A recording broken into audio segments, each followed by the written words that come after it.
Okay, I'd like to call this meeting to order. This is the regular meeting of Saturday, April 13th, 2019, KMPUD. It's 8 a.m. Peter, roll call. Sure. Smith? Present, okay. Epstein? Here. Rickard? Here. Dornbrook here, and O'Grady? Here. Eric, do you have any announcements? Just announce that this is being broadcast live at KMPUD.com. And if anyone has any questions, please email me at eChristesen@KMPUD.com, and I will relay those to the board. And since Jeff's on the phone, motions have to be verbal and identified, and same with voting, right? Okay. Okay, anyone in the audience have comments on anything that's not on today's agenda? Okay, we'll move on to corrections to the agenda or consent calendar. Seeing none. You're going to get through this meeting really quickly. I'm doing really well so far. So we move on to the adoption of the consent calendar. This is to approve the regular board meeting minutes of March 9th, 2019, approve current consent for claims, and review receivables and shutoffs report. I move we accept the consent calendar. Approved, rather. And that was Bob Epstein, and I'll second it. that was Standish. The only thing I want to say is I want to congratulate the staff for the acquisition of 2 vehicles rather than the only one that was budgeted for $15,000 less than was budgeted. I think that's We do have some nice pictures later, little show and tells. okay. Great. Let's vote. Jeff. Aye. Bob. Aye. Peter. Aye. Standish. Aye. And Rickard, aye. Okay, we go on to item 8, items for board action, and welcome, Tom. This is the Kirkwood Mountain Resort Vale presentation. In theory. Yeah, might get there.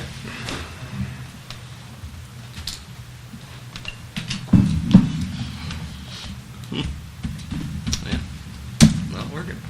Well, it's working before. It was. I saw it. The signal. Power will be turned off. Yeah, no. You can bring a set of notes or computer. Laptops. Wow, it's a device of its word. If you want, we could, I guess Frank probably has a PowerPoint too. And I do as well. At some point, so. Jeff, there's a little bit of a technical difficulty here with the presentation, the screen. I'll be patient. Okay. Probably want to change why it's. Oh, that's a good idea. There's a lot of reflection. That is the clicker, yeah. Not working. You got me. Did the adapter come loose, Drew? No. There we go. Yes, it did. Nope. Good job, Kelly. How come it's still recording? It's the other one. Oh, what'd you do? Yep. It's not the adapter. You had it for a second. Yeah, I know. I don't know what to do. Jeff, it's the connection between the laptop and the monitor. Cinch that up one more time with that. I don't know.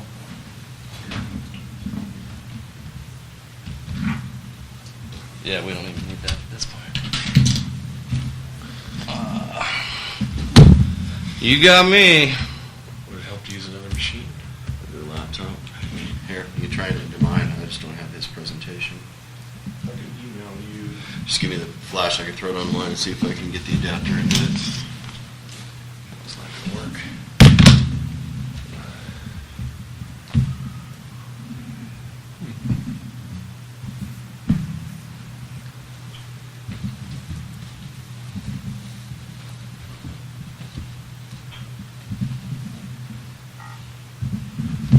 There we go. All right. Maybe. Just leave it. Don't touch it. Don't touch it. Well, you have to we do- want to put it in I'll put it on to slideshow from That's the what beginning. stopped it before. Is it? FYI. Ready, cross your fingers. Just let it wait.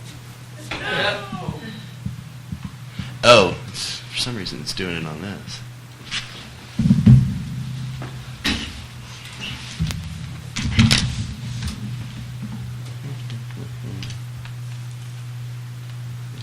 Hopefully I have the same jack as that. Maybe not now, but you just have the wrong jack. Maybe we can just do it without the slide program, slideshow. I don't have the VGA either. Yeah. No, I mean, just doing the way it was displaying without viewing it as a slideshow. Yeah, for sure. Yeah, we can just turn it here and at least you can see what you're talking about. Put it back the way it was without the slideshow and Yeah. just Yeah. do it that way. Oh, we could try that.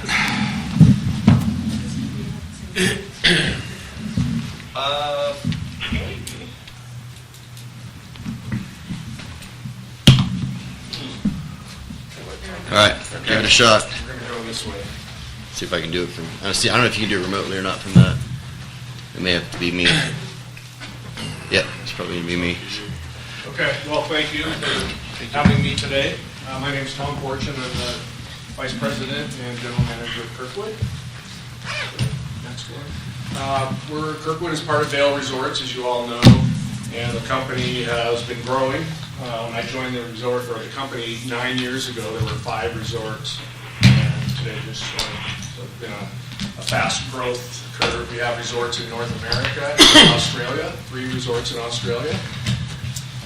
Kirkwood or Vail Resorts is a public company, traded company, trading on the Wall Street under MTN ticker. I wanted to start by talking about the Kirkwood Shuffle. It's not a new dance move. It's, we've had a lot of personnel change just at the resort this past year. And it's actually something we're quite proud of because the positions that we've had open are fairly high level positions, and generally we've had applicants from the entire company and outside the company apply for these. We've ended up filling them all internally, just kind of based on our succession planning and the talent we have at Kirkwood. So my role, I was Senior Director of Mountain Operations the last couple of years, and in October I was promoted to GM. Doug Pierini, who was here before, got promoted to Regional Director for the resorts in the Northeast, Stowe, Okemo, and Mount Sunapee. So I had to fill my position, and that took a month or so. And Ricky Newberry, who was Ski Patrol Director, is now Senior Director of Mountain Operations. And then we had to fill his role, which was Ski Patrol Director.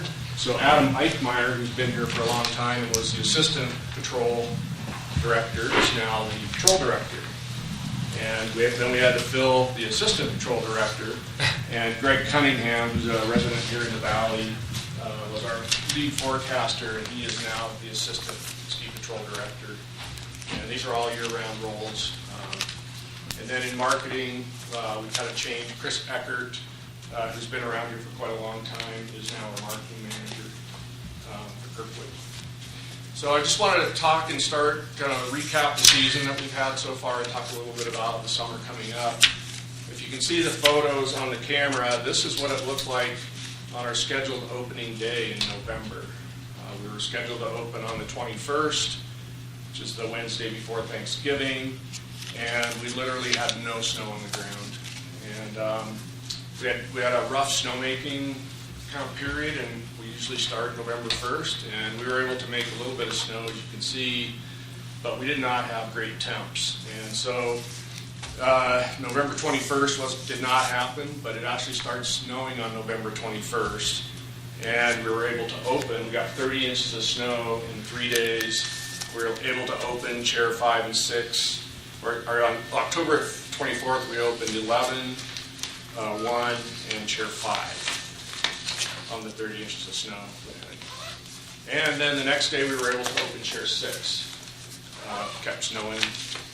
Got that open early. This is kind of the sequence of our opening. We opened almost all of our terrain at least a week ahead of schedule, except for our opening date.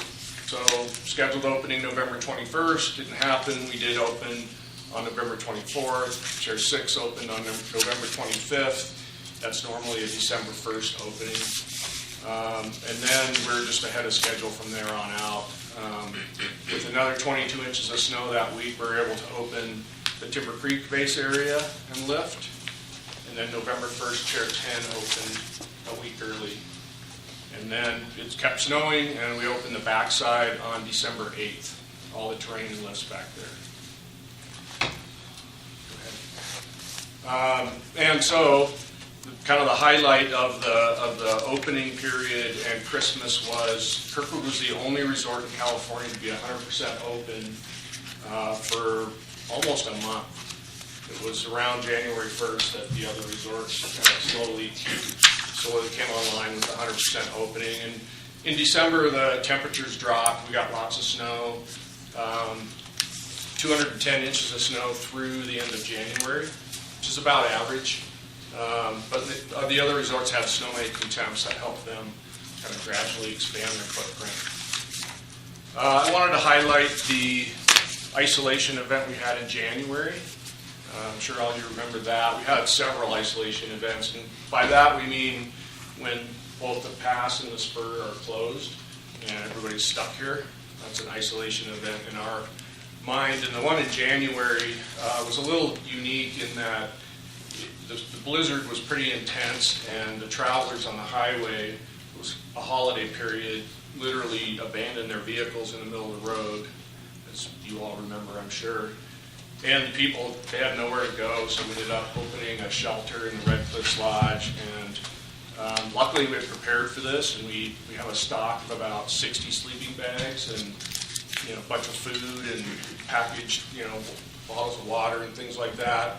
So we were able to keep everybody warm and semi-comfortable for a couple days till the road opened. And then we call it February. It's kind of hard to say, but it's, you've probably seen that turn around a little bit. And man, I've been doing this at my 40th ski season, and I can't remember a month like February. It really can't. It was fun, and it was also a lot of hard work. And in this business, snow is everything, and this time it was too much, to be honest with you. So go ahead, Eric. February 1st was the halfway point in the season, and I can remember sitting in our senior meeting, kind of reflecting back on the first half. And for us, it was a good first half of the season. I wouldn't say it was record-setting or anything like that, but from the time we opened until this midpoint, everything had been clicking along pretty good. And then it snowed and kept snowing. And at the end of February, we ended up, there's a couple different measurements out there, but this is at our snow stake up on Whiskey, 271 inches of snow in 28 days, which is an all-time record for February and an all-time record for a 28-day stretch of snow. It's almost a foot of snow a day. The record, we were 1 inch shy of the all-time snowfall in 1 month, and that was in January of 1991, for anybody that remembers that. Must have been a good month.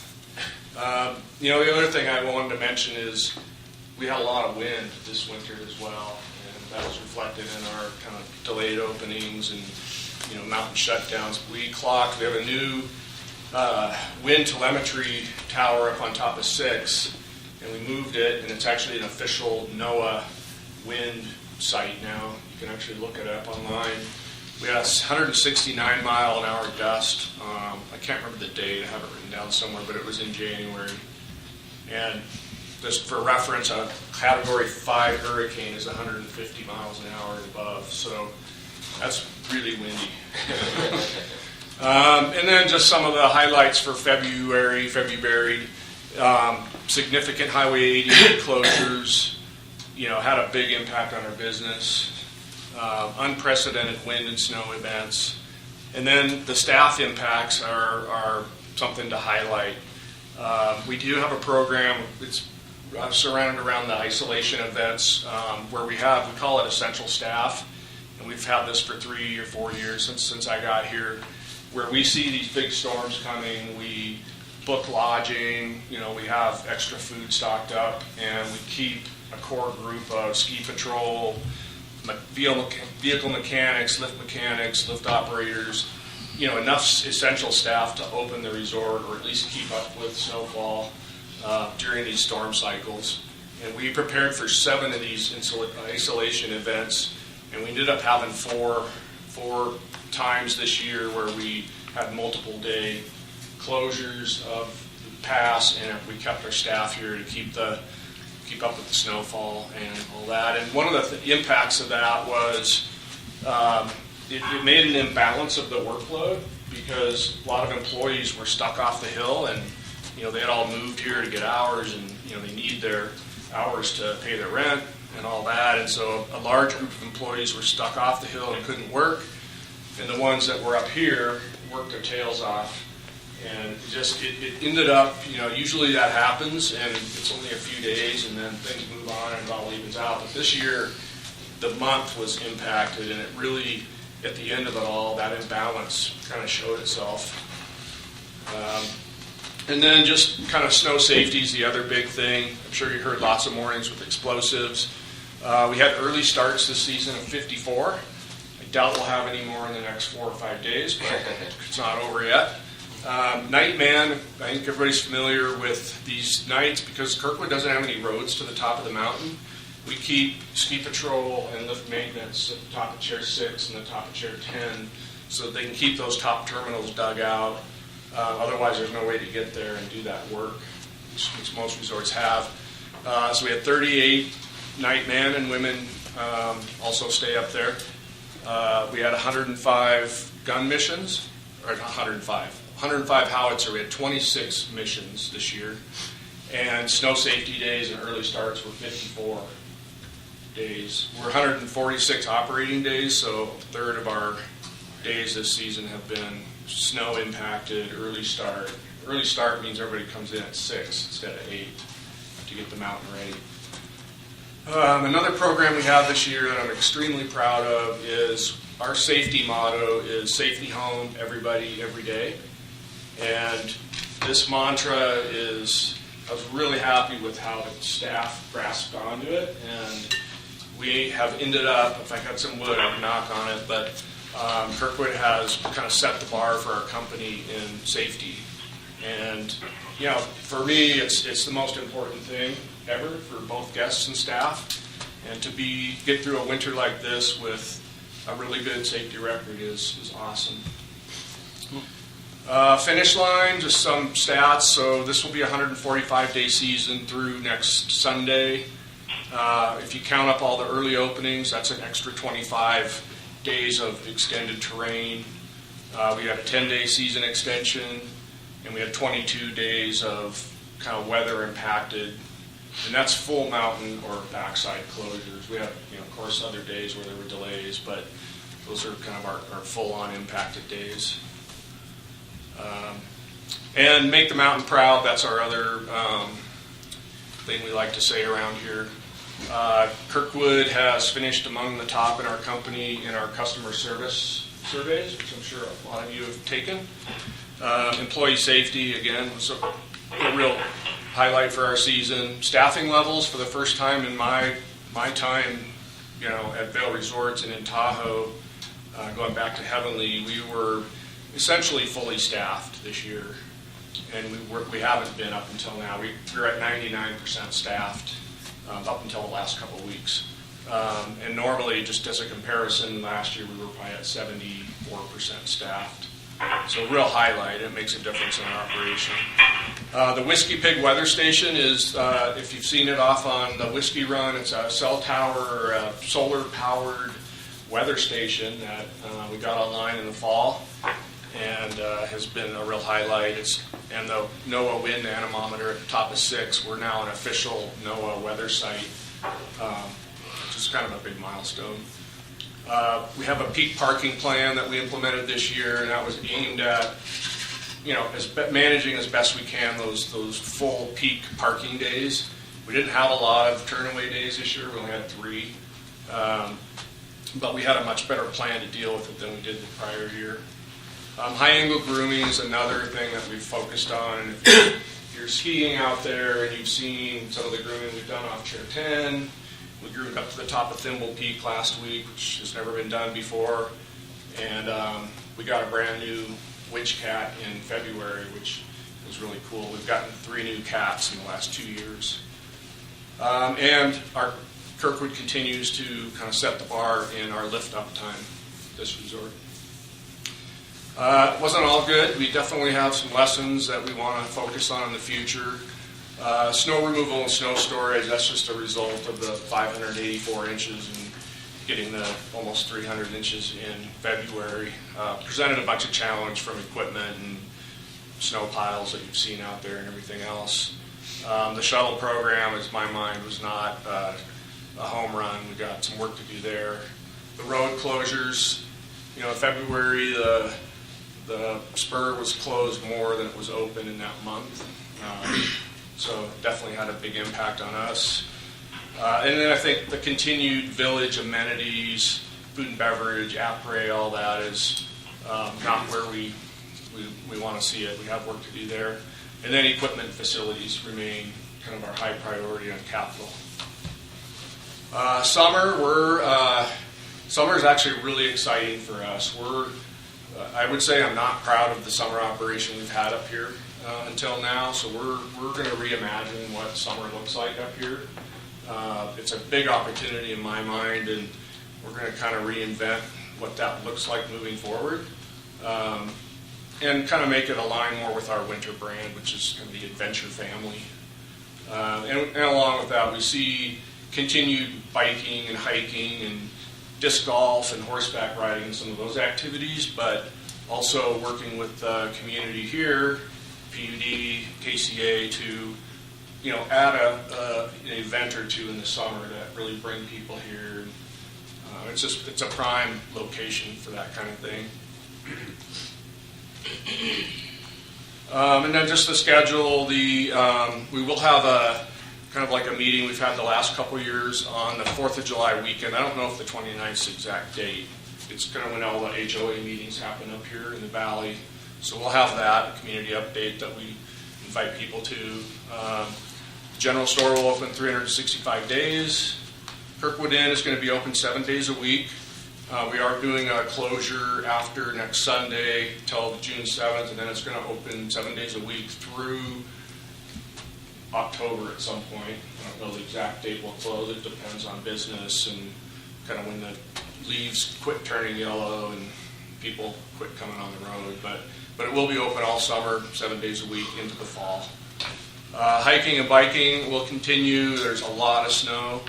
And we've got some projects that are going to interfere with the lift a bit, but we'll open when the snow melts and we can get out there and do some maintenance on the trails. And disc golf is the same.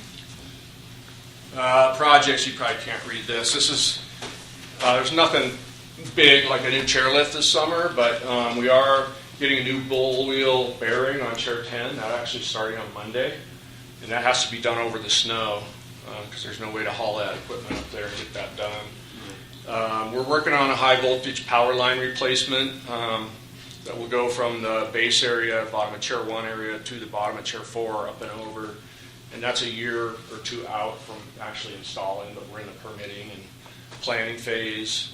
Last year we ended up doing a lot of run maintenance in the summer, brush cutting and chainsaw work.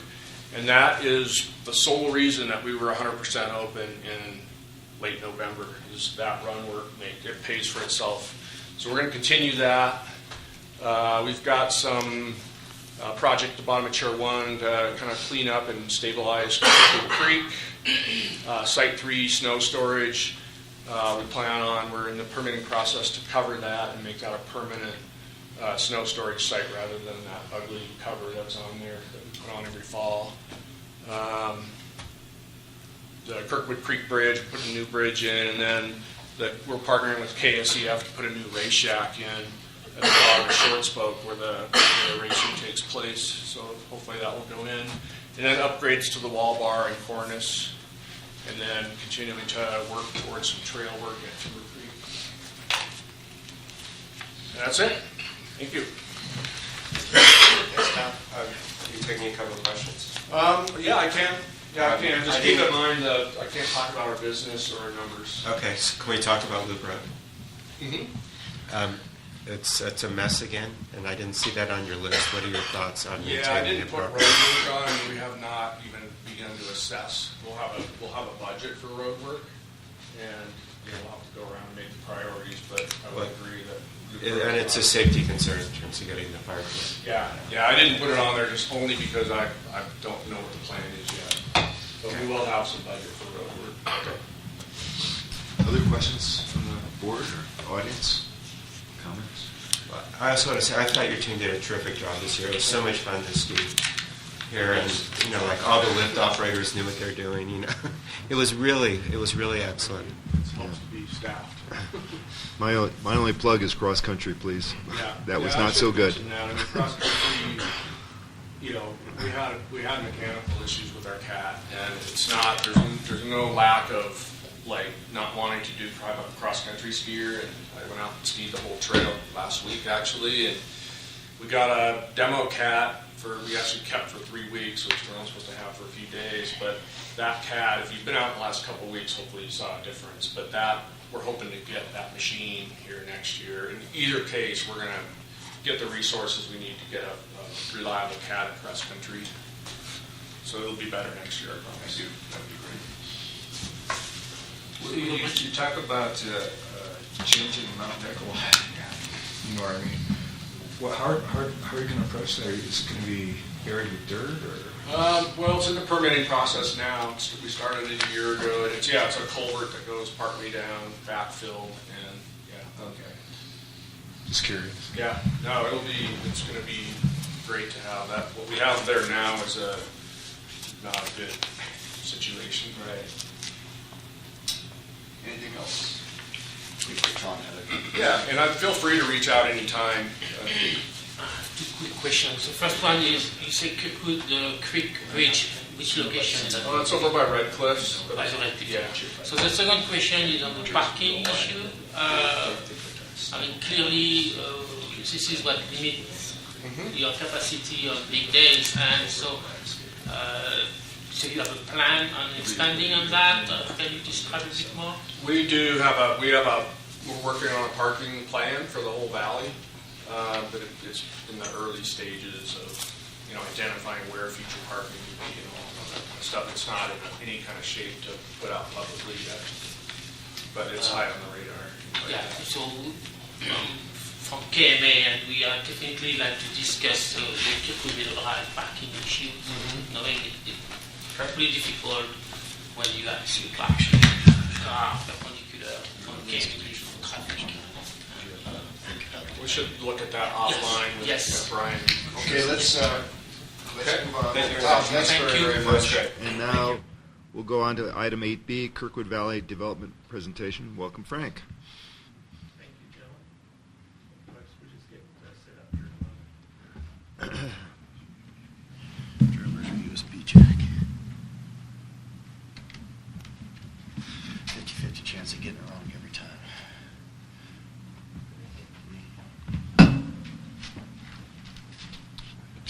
Just the trees.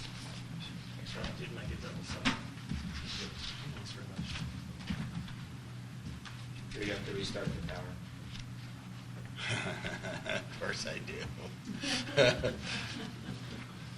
Which one is this? The Kirkwood Future Build Out Vision Previews? Yes, should just be on lunch. Yeah.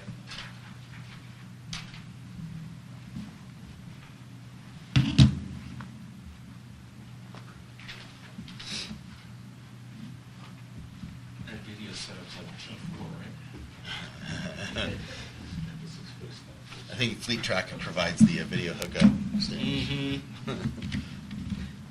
This is a PDF, so it's not a PowerPoint. It's a video. Yeah, cool. That'll work. So thank you for the opportunity to present today. There are three things that I kind of want to address today. One is to quickly move through these slides. I know that time is, okay, I think time is important, so we apply the time to the three things that I want to cover. The first is just This is a canned deck of slides that developers look at in terms of what is Kirkwood, what do we have available to us. The second part of the presentation is to give you a sense of what interest we've had for the development sites. And then the third part of the presentation will be just a reminder for a couple of things that we've worked on with the KMPUD. Admittedly, I've just been in the job about 5 or 6 months, but I previously was involved with the resort, so I have some insights. Those two things that are important to the development team are the calculation and the basis on which connection fees are calculated. And then the other aspect that I think has been raised previously is how do we fund employee housing in order to build out the resort and how that works with available resources for employee housing. So those are the three things I want to cover. If I could just spend a minute. You've got a copy of these slides. I'll summarize them quickly so we can move through them. This presentation talks about why Kirkwood is unique. We talk about Big Mountain experience, terrain, best snow. And one of the things that we find is a real selling point is the fact that there is not a lot of development that's going to go on 88. So the road access is really important for when you get here versus what we expect to see, continue to see for Highway 50 and Highway 80. So we think that ease of access is a really important part of our attractiveness. I won't try and pretend that I know the history of this place. I was 12 when it opened. But I actually have been here for some of these key events. When the specific plan was approved, when the mountain master plan was developed and approved, and I was involved with the ski resort when it was purchased by Vail. I had to check in with Tom yesterday because these slides needed to get updated. Tom tells me it's up to 20, but I have to check my watch and see if there's any press releases. Yeah, right. It seems you guys are pretty aggressive. So this also talks about the development that's gone on in large part through the work of the KMPUD to develop the infrastructure and the reliableness of power and other services that you provide. The overall plan was about 1,400 units, and you'll see in the slides that there's still about 40% to go. So location, this gives people a sense of where we are and our availability, particularly to the Bay Area, which is the selling point for developers looking at who would buy residential units. And then the commercial side, obviously, is a partnership with Vail.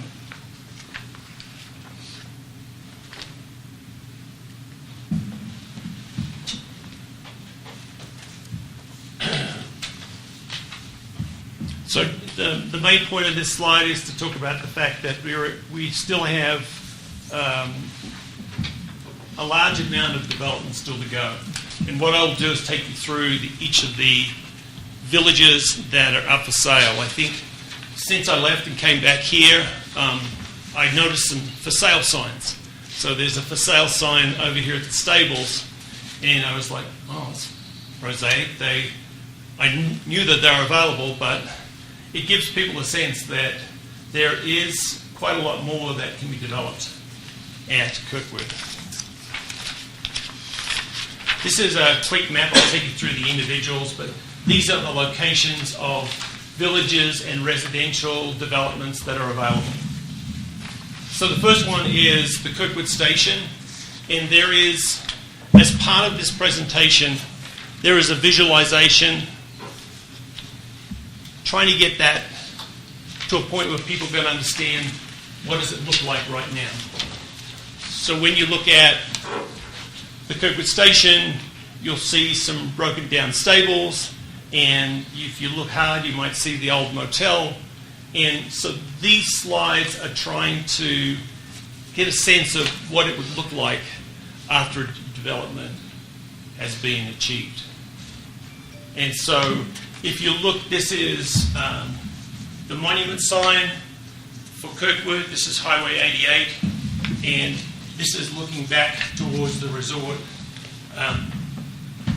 This would be a wonderful development because it's both remote, but it's also very accessible to ski in, ski out, cross country.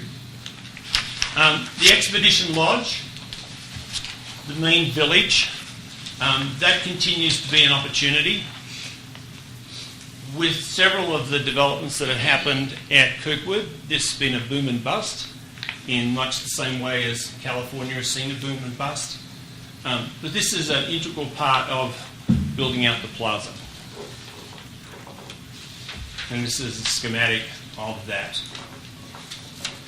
The Palisades home site / family estate compound.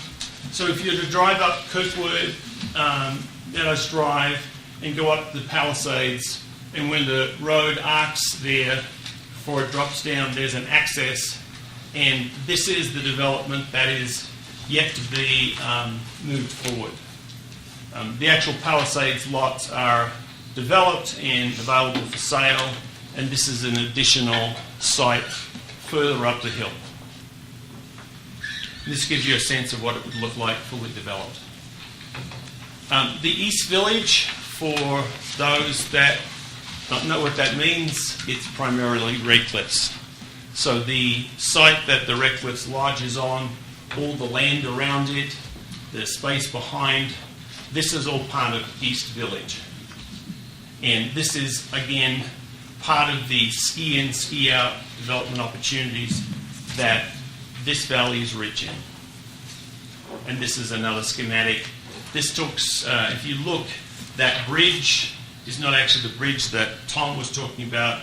This is a bridge that would link the East Village over to the plaza. A landmark that you could see that exists right now is the Towers, Whiskey Towers Run building. Gives you a sense of geography. And then Timber Creek Martin Point is a work in progress at the moment. And this is primarily a residential development which connects with and is an integral part of trying to develop this part of basically the town to make it an opportunity to inject some life into this further back in the town where things turn off at 4 o'clock when the resort stops turning Chair 7, Chair 9. And this is another schematic. This also incorporates some additional mountain master plan developments that they've been approved, but they'll take some time to work with the resort to hopefully with the ski operator to have that development. This is the first part of the presentation I talked about. These are the key people on the slide that hold the knowledge. Obviously, Chuck is the owner. Nate is primarily the real estate perspective and has a long history with the resort. And Gary Dirk, as I segue into the second part of this presentation, has been working with several developers. We are only in the early stages of that, and so that means that the information that I can make available today is kind of limited, but I would tell you that we have had several interests in developing different sites at the resort and site visits, and now the exercise that goes on is penciling out the development and what it's going to cost and what the prospective sellout is, which then brings me to my third point, which is trying to, for myself, who's fairly new to the development calculations, is trying to make sure that we understand that the connection fees, which will be substantial if 40% of the sites are not yet developed, what that calculation includes, and our understanding that that would include the money needed for future development and expansion. And then the last thing, which is, the key to the success, been highlighted in some of the meetings that I've been to, is the ability to have quality employee housing in the valley in order for the ski resort operator, KMPUD Property Services, and the development team that I represent, and of course the KMPUD, and having that resource available and try and find the right funding mechanism to get that to work. So that's my presentation. Thank you. Any questions or comments from the board or the audience? Frank? Should we be optimistic? Sanguine, yes. Sanguine. Great. Thank you very much. Thank you, Frank. That was great. Okay, we'll move on to finances. Discussion of possible action regarding the district's financials. Welcome, Kelly.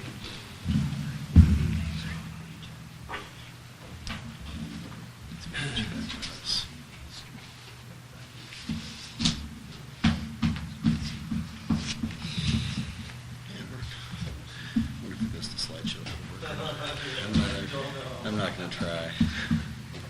I'm not even going to put it in the slideshow. Trust it. Morning. Morning. Okay. So we'll start with balance sheet on page 32. I didn't have any specific notes on the balance sheet for February. Not anything that we haven't talked about before. So unless there are any questions about the balance sheet, I'll move on. Moving on then to the combined income statement on page 34. February revenues were up from plan by almost $127,000, and year-to-date revenues are up from plan by $510,000. Again, noted that $100,000 of that is property tax allocation. So, but a good season through February. Year-to-date total operating is up from plan by $341,000, and net income is up from plan by $439,000. Moving on to the fire department on page 36. You'll notice there is an overage in operating expenses, and this includes $2,865 in legal expenses that had to do with the fire code, I think is what you said? Yes, and there's still more coming. So total operating for fire is up from plan by $62,000, but that's mainly the $50,000 that we had budgeted for the fire study, and that may or may not still occur this year. So, moving on to water on page 38. Year-to-date revenues for water are up from plan by about $3,200, and year-to-date water is up from plan by $35,000, but still at a loss of $55,000, even though it's up from plan. Moving on to wastewater. Year-to-date revenues are up from plan by $40,000. Year-to-date total operating is up from plan by $118,000. And we did finally receive our invoices from Tesco, which only totaled about $5,000, which was a pleasant surprise for me because usually invoices from Tesco are upwards of $30,000. So I was happy to see a $5,000 bill from Tesco and not $30,000. Moving on to electric on page 41. Year-to-date revenues are up from plan by $337,000. You'll notice that there is an overage in operations and maintenance, and that includes $10,745 to Edge Communications for a T1 line repair, and there will be an additional. The T1 line did go down just recently again, and so we'll see another $10,000 bill from Edge. Looking like it's only going to be 3 or 4. Oh, awesome. I think I just signed that. So Great. Yeah, so that's also a pleasant surprise. So total operating for electric is up from plan by $205,000. Moving on to snow removal on page 43. You can see February salaries and benefits were over plan, and this was due to 250 inches of snow that fell in February. So fun for the whole family. And total operating for snow removal is down from plan by $30,000. Sure. Salaries and benefits. Do you have a sense of how much of that was overtime versus simply throwing more people hours at it? You know, For like February, from there the were- utility staff and so on. It's a combination of both. I mean, there was overtime in February, but we really, we had to, everybody was all hands on deck. So. Right, but what I'm wondering is how much of it was overtime, or approximately. I mean, this has to do with the subsequent discussion we're going to have, so I'm just curious to know. I don't know that number off the top of my head. I could definitely find out, but I don't know it off the top of my head. I'm sorry. Okay, that's all. Thanks. Moving on to propane. Propane revenues are year to date are up from plan by $119,000. Year to date total operating for propane is up from plan by $37,000. So propane did rebound the way we expected it to, which is good to see, even with all of the extra labor we had to do for the propane leak survey and making all those repairs to the propane system. So, and that's all I have for notes on income statements. Unless there are any questions. Operation, I know it's been a hard year, but financially, wearing my treasurer's hat, our money-making business has made more money than we budgeted, and our money-losing business has lost a lot less money so far than historically. So, congratulations and thank you. I didn't have any notes on the comparisons for February 18 to 19. I guess it just really should be noted that revenues are up compared to last February by $452,000, and total operating we are up from last year by $136,000. But that's what happens when it snows. Okay. Moving on to March revenues. March came in $147,000 up from plan, bringing year-to-date total revenues up from plan by $657,000. So a good March. People could actually get to their homes and come and ski, so we definitely see that when people are here. Any questions on March revenues? All right. Moving on to cash flow.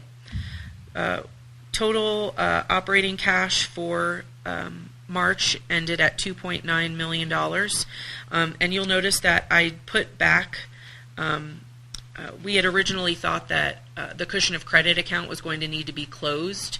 That's the way I understood it, but it turns out we could actually leave the balance that we had in our cushion of credit. And at the Finance Committee meeting, we decided that we are just going to leave that balance in there, let it earn interest while it can until we decide, we need to use it. So that $86,000 is the balance, but we just can't make any new deposits to the cushion of credit account. So, and then you'll also notice that there was an increase to reserve, and this was due to a receipt of excess COP reserve funds. We had received checks for excess reserve in the past from Union Bank for our COP reserve, but apparently they weren't calculating it correctly. We only need to have a 10% of our principal balance in the COP reserve. So they recalculated it, and we got a check for $237,000. That was split between water, wastewater, electric, and propane. So wastewater actually has a little bit of money in their reserve right now due to that. So, and we put that in the reserve because that's what the COP funds were originally for, was capital projects. So it's a nice little shot to our reserve for that. So I was happy to get that check.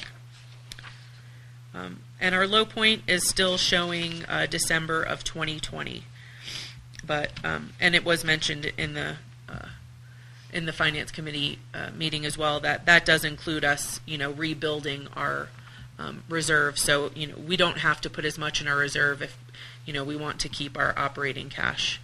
Higher. Thank you. Through that time. Any questions on cash flow? You guys are making it easy for me today. There were no additions to the known budget variances. This is the same thing you saw last month. So nothing really new to add to budget variances. And that's all I have for finances.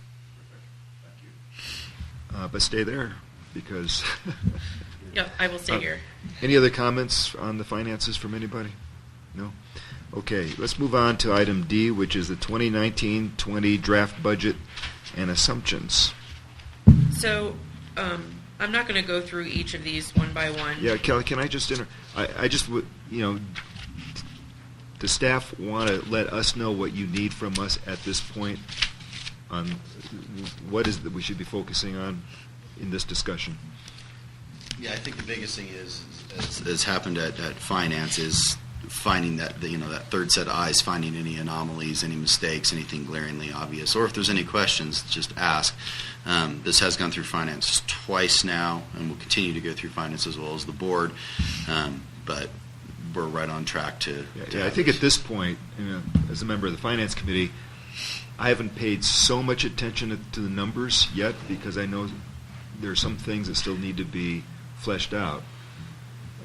So I've been, for myself, I've paid most attention to the assumptions, and I know that later on we're going to have to work on the snow removal assumptions. But at this point, I haven't looked at numbers that much, except to see if there are any anomalies or calculation errors or. And this version is updated. This is updated from the finance committee version that you saw. The assumptions. Yep. Yeah. Everything. The corrections were made that were identified at that. So this is Okay. all of the projected year-end actuals are through February now. So you'll see that if you do look at the numbers, that they're more in line with what you were expecting to see. So would it be fair to say that next month, May, because we want to pass it in June ideally, so next month, May, is the month that we should really take a hard look at all the numbers and all the spreadsheets, and by then the assumptions are set. And you'll have, and that version will also have all of the cash and capital. This was just the operating portion. Right. That's what I've been focusing on right now. It's hard to predict the cash. I like to. That's why we wait for the third iteration to add all the cash in, and you'll see at that point the 1 year income statement with all of the departments in there. Right now, you're not seeing snow removal because there were still decisions that need to be made before I could do that. So, And Okay. there's also we've sent off the GASB analysis is off to Moss Adams for their insight and direction relative to budgeting for both 74, 75 as well as 60. So we're also going to incorporate that at this point. And I believe we're targeted to adopt it our July 5th meeting. Okay. So go ahead and highlight whatever you'd like to highlight. Bob had a question. On page 60, I'm surprised that there's this proposal to increase electric rates by 6 cents. over So the this next is 5 actually a years. discussion we had, which is Kelly and I were going to highlight. So this reflects the 1 cent per kilowatt hour reduction. It also reflects But it's an increase. but it also CPI. reflects the CPI increase that is built into the rate structure. So if you look at Ordinance 1601, that Uh-huh. ordinance says that propane and gas rates are subject to this. Thank you. Propane and electric rates are subject to the CPI increase, and this is exactly what we did last year. It's reflected as an increase from the CPI, but then we subtract a penny from that as part of that. That's the way that ordinance was written for propane and electric rates. But I believe for the electric rates, at least the intention always was that the CPI would not apply to the fixed cost portion, the debt portion. That the CPI only is to the labor and materials and so on, but not the debt, because our debt does not increase by inflation. Okay. I mean, that's we'll go back and look at that, the that's ordinance been and see like what's- that yeah, see what it forever, says. as far as I know. I know I've pressed on that from the beginning. There's no reason to add 3% to the debt portion, because it's not going up by 3% Understood. or 2% or whatever. I will fix that calculation. Because this was applied to the whole, obviously to the whole, Shooting match. yeah, not just the portion that was for operating costs. Do you have something else, Bob? You look like I'm you do. very concerned. Okay. Okay, because this would be intolerable if this were the proposal. I was just applying it the way we did it last year, so. Okay. But we'll go back and look at the exact way the ordinance was adopted, and if it And needs whether to we be need to changed, fix the it. board, yeah, and if it needs to be changed, Sure. the board could consider changing the rate structure with the appropriate notifications. Okay. Absolutely. Yeah, this isn't my suggestion. This is just the way it was calculated. So, Okay. believe me, I don't want to see this either. I live here, so. I think we could cancel the development if that's what's going to happen.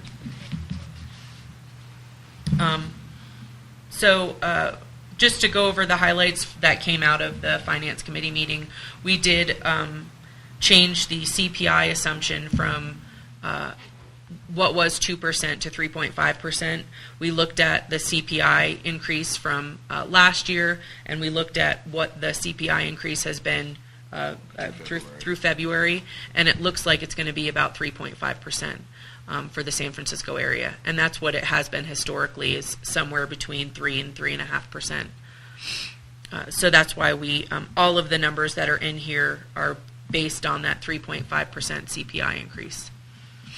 Other than that, we've added the capital portion to the assumptions. The replacement portion, you'll see that in the assumptions, and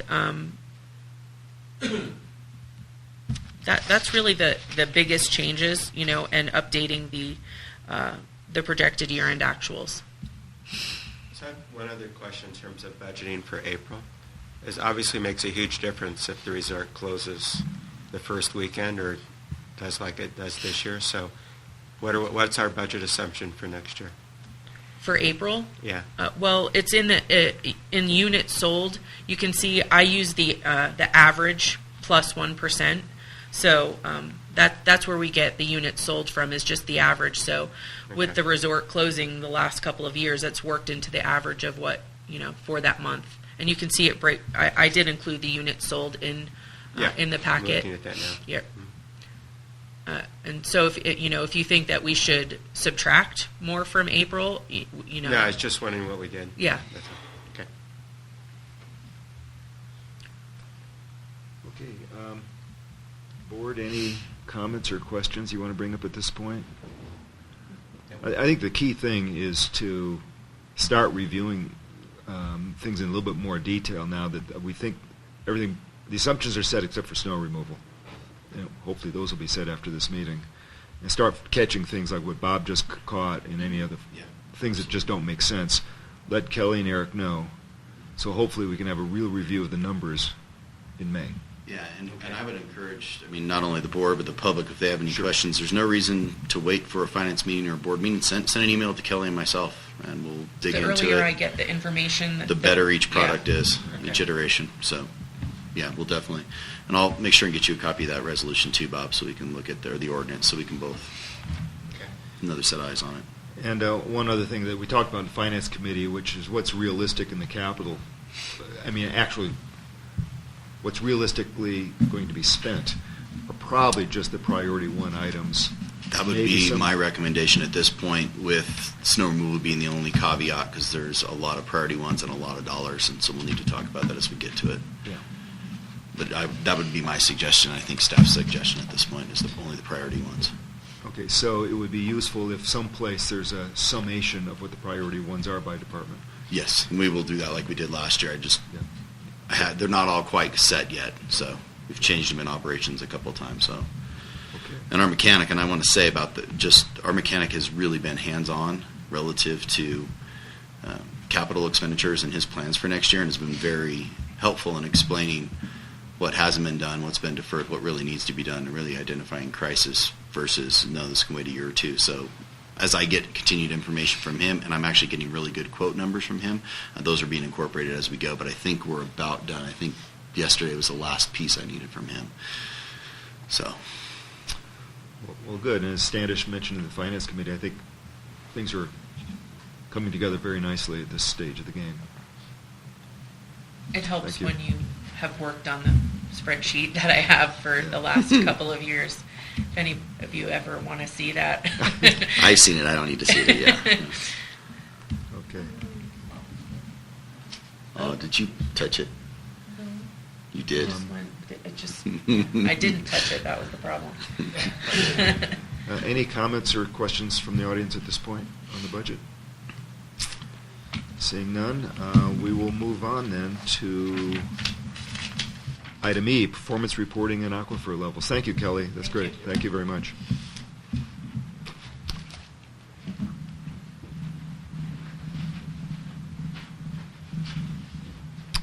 Hello, Brandy. Am I controlling this? Thank you. You're welcome. All right, so performance reporting for March. For electric, we had a good month. We purchased a little over 1 million kilowatt hours off of the grid. We metered 890,000 of those. So our unidentified losses were 11%, and that gives us 11% total year-to-date. For electric, our goal is 12%, so we're tracking along pretty well there. For propane, you will notice we reversed back to the negatives after 1 month of positive loss. So we had a little reduction from February. For March, it wasn't quite as cold or as snowy. 3.4 million cubic feet put into the tanks. We had a negative 5% loss. We're running year to date at a negative loss there of negative 4%. The goal is 2%. That is, we've ended up around 0% for the last 2 years. Although the tank is capable of creating more propane than we put in, we wouldn't have to burn it. Exactly. Very magical tank. It is. For water, our numbers kind of caught up this month. You'll remember that we've been running at a very low loss over the last few months. And this month, we attributed that to more water being put into the tanks at the end of the month. This month, we had a 14% loss, so just over 200,000 gallons of water that was not metered this month. Our goal for the year is 15%, and we're still running at 9%, so we're in good shape for water as well. And then lastly, for wastewater, we started to see some influences of melting this month. So we had, at our plant, we metered 2.2 million gallons of flow in. The water and sewer used and measured out in the valley was 1.4 million. So we had 700,000 gallons of unidentified usage, or 32%. As a note for last year, March is traditionally about the beginning of I&I season for us. Last March, we were at 44% of unidentified losses, and the I&I season for last year lasted through June. So we should expect to see higher numbers for the next few months. As temperatures increase, we'll keep an eye on those and see if we can see any positive benefit from all the work that we did on the collection system last year. And I'd be happy to answer any questions. And I guess you continue to be not very concerned about the well 4-5 aquifer level. You think it's Yes. A-okay? We do. We're keeping an eye on it, but we are not concerned about it at this point. Very good. Bertrand? I have a technical question. How do you define your wastewater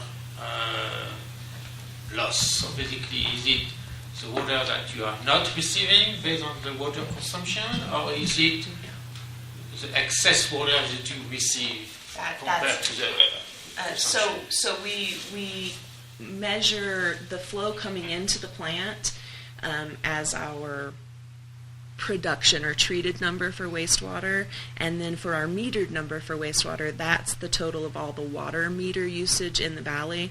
So our unidentified system, what do we call it? Unmetered usage is just excess water that gets into our system through snow melt, rain, that sort of thing. So do you include your 14% loss of the water to compute that? Since you have a loss on the water itself, We do not. We do not you should, correlate it that way. to make sense. If you think you are losing 14% of meter water, your wastewater should be computed based on your water time 114. Since you are The thinking, losses in the water department are what are not metered. So losses in the wastewater or in the water department could be actual leaks before the meter. They could be an error in our district estimated use here. It could simply be our tank level is higher than it was at the beginning of the month. So there's not a really easy way to correlate it. I think his question is the denominator produced or metered? It should be metered because a properly operating system, the water that people consume ends up in the wastewater. If it leaks through some other way and finds its way into the wastewater system, it's already accounted for. Right. If it leaks and goes somewhere else, it's only a water link, it's not a wastewater issue. So this is a measure of the quality of the collection system. That is what we do. Okay. Yeah. I think it's right the way, I think it's as good as we can get the way it's currently done. Very good. Any other questions or comments? Thank you, Bertrand. I think we should tie this all together by saying how many minutes of downtime were there during ski operations this year? For electric. Yeah, 0. Right?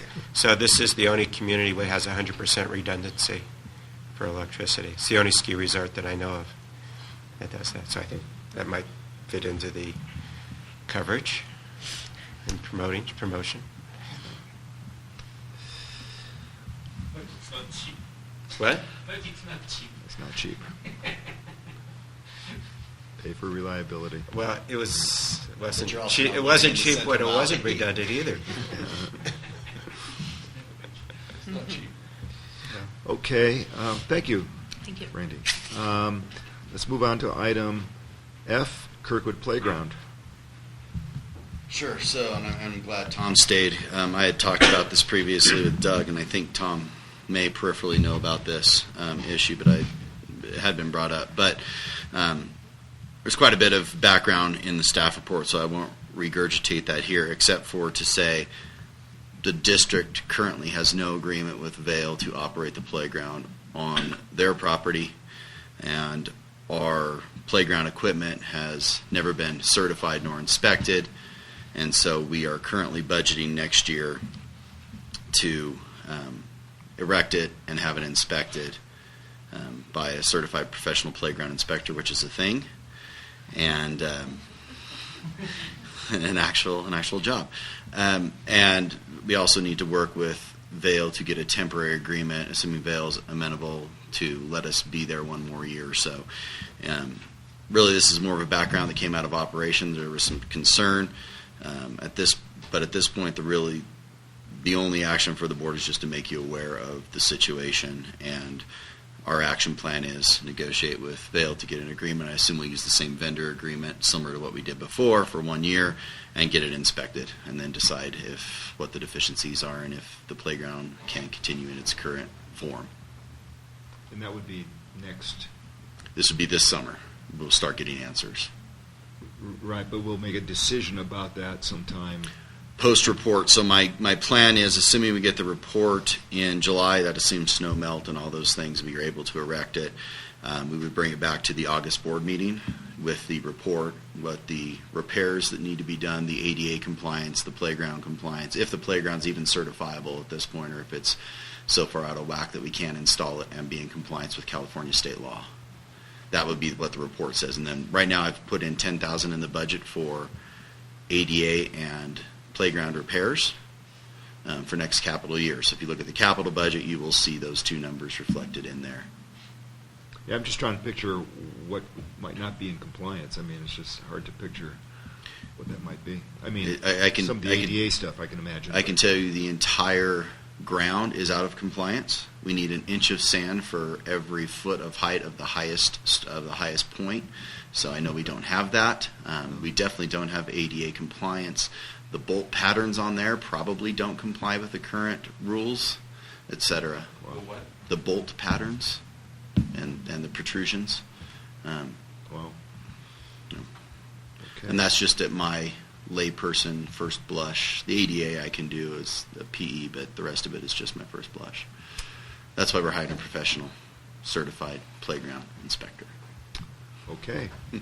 So I mean, for $845, it's Money well spent. right? And then, if you can't get an agreement with Vail then we just don't do it.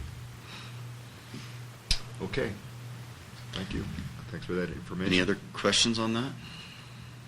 I have a question, Eric. Sure. Isn't this something more appropriate for KCA at this point rather than the district?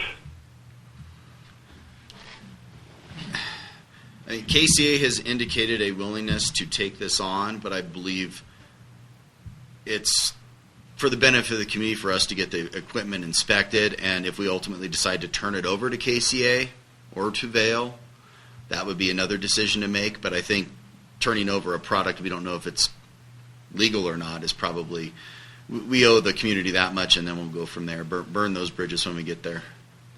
Okay, well, I don't have a problem with the inspection and maybe upgrading the equipment, but I think it's, in my opinion, this is past the point of something the district should be involved in.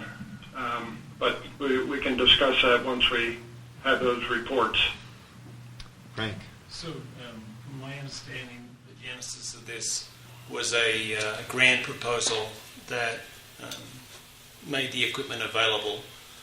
Obviously, the KCA is involved in the tennis court side of things and in putting together a budget for next year, which a small piece of this may impact our year end for the next year. We will think about what impact it might have for us from a KCA perspective. So at this stage, we are definitely committed to continue to do what we were doing, which is clean up, set up, and tear down of the tennis courts.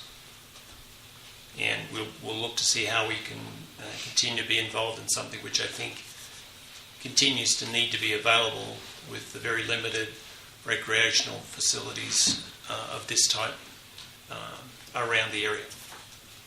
Thank you. Okay, any other comments, questions? Okay, if not, we'll move on to item G. Well, I would just say on that topic, Jeff and Frank, At the operations committee, we have a lot of people involved with a lot of opinions. Right. And the consensus, I think, I may overstate this. Eric was sort of saying, hey, implying, why are we in this business?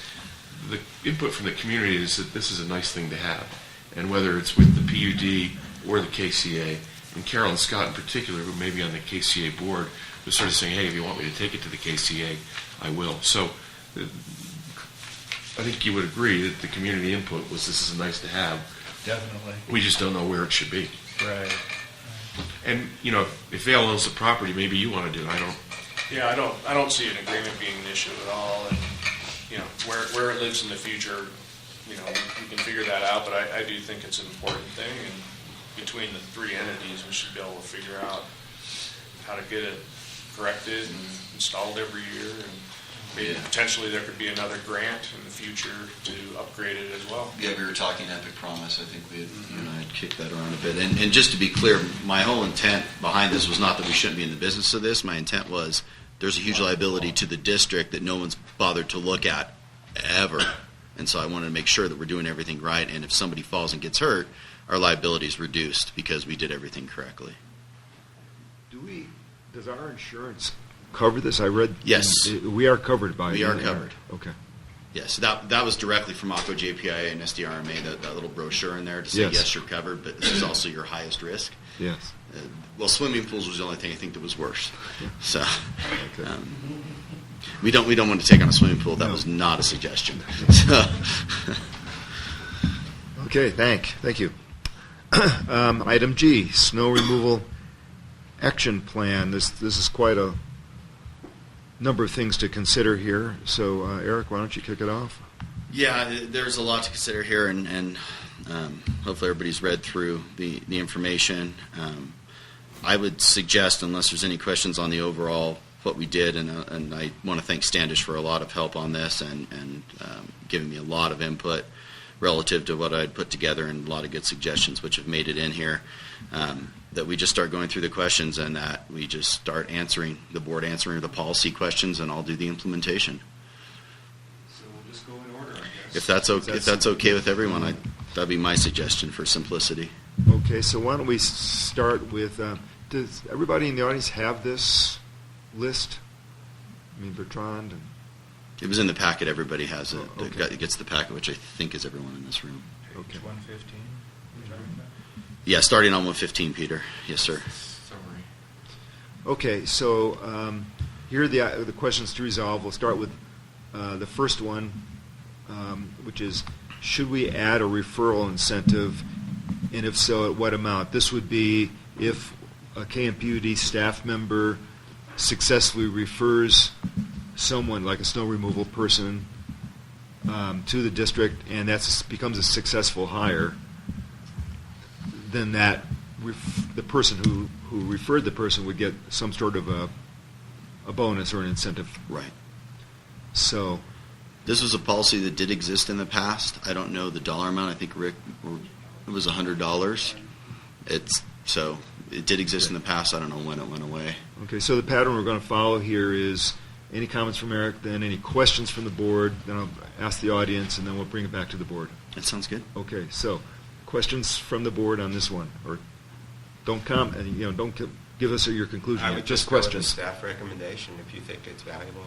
I would just apply it to all employee positions.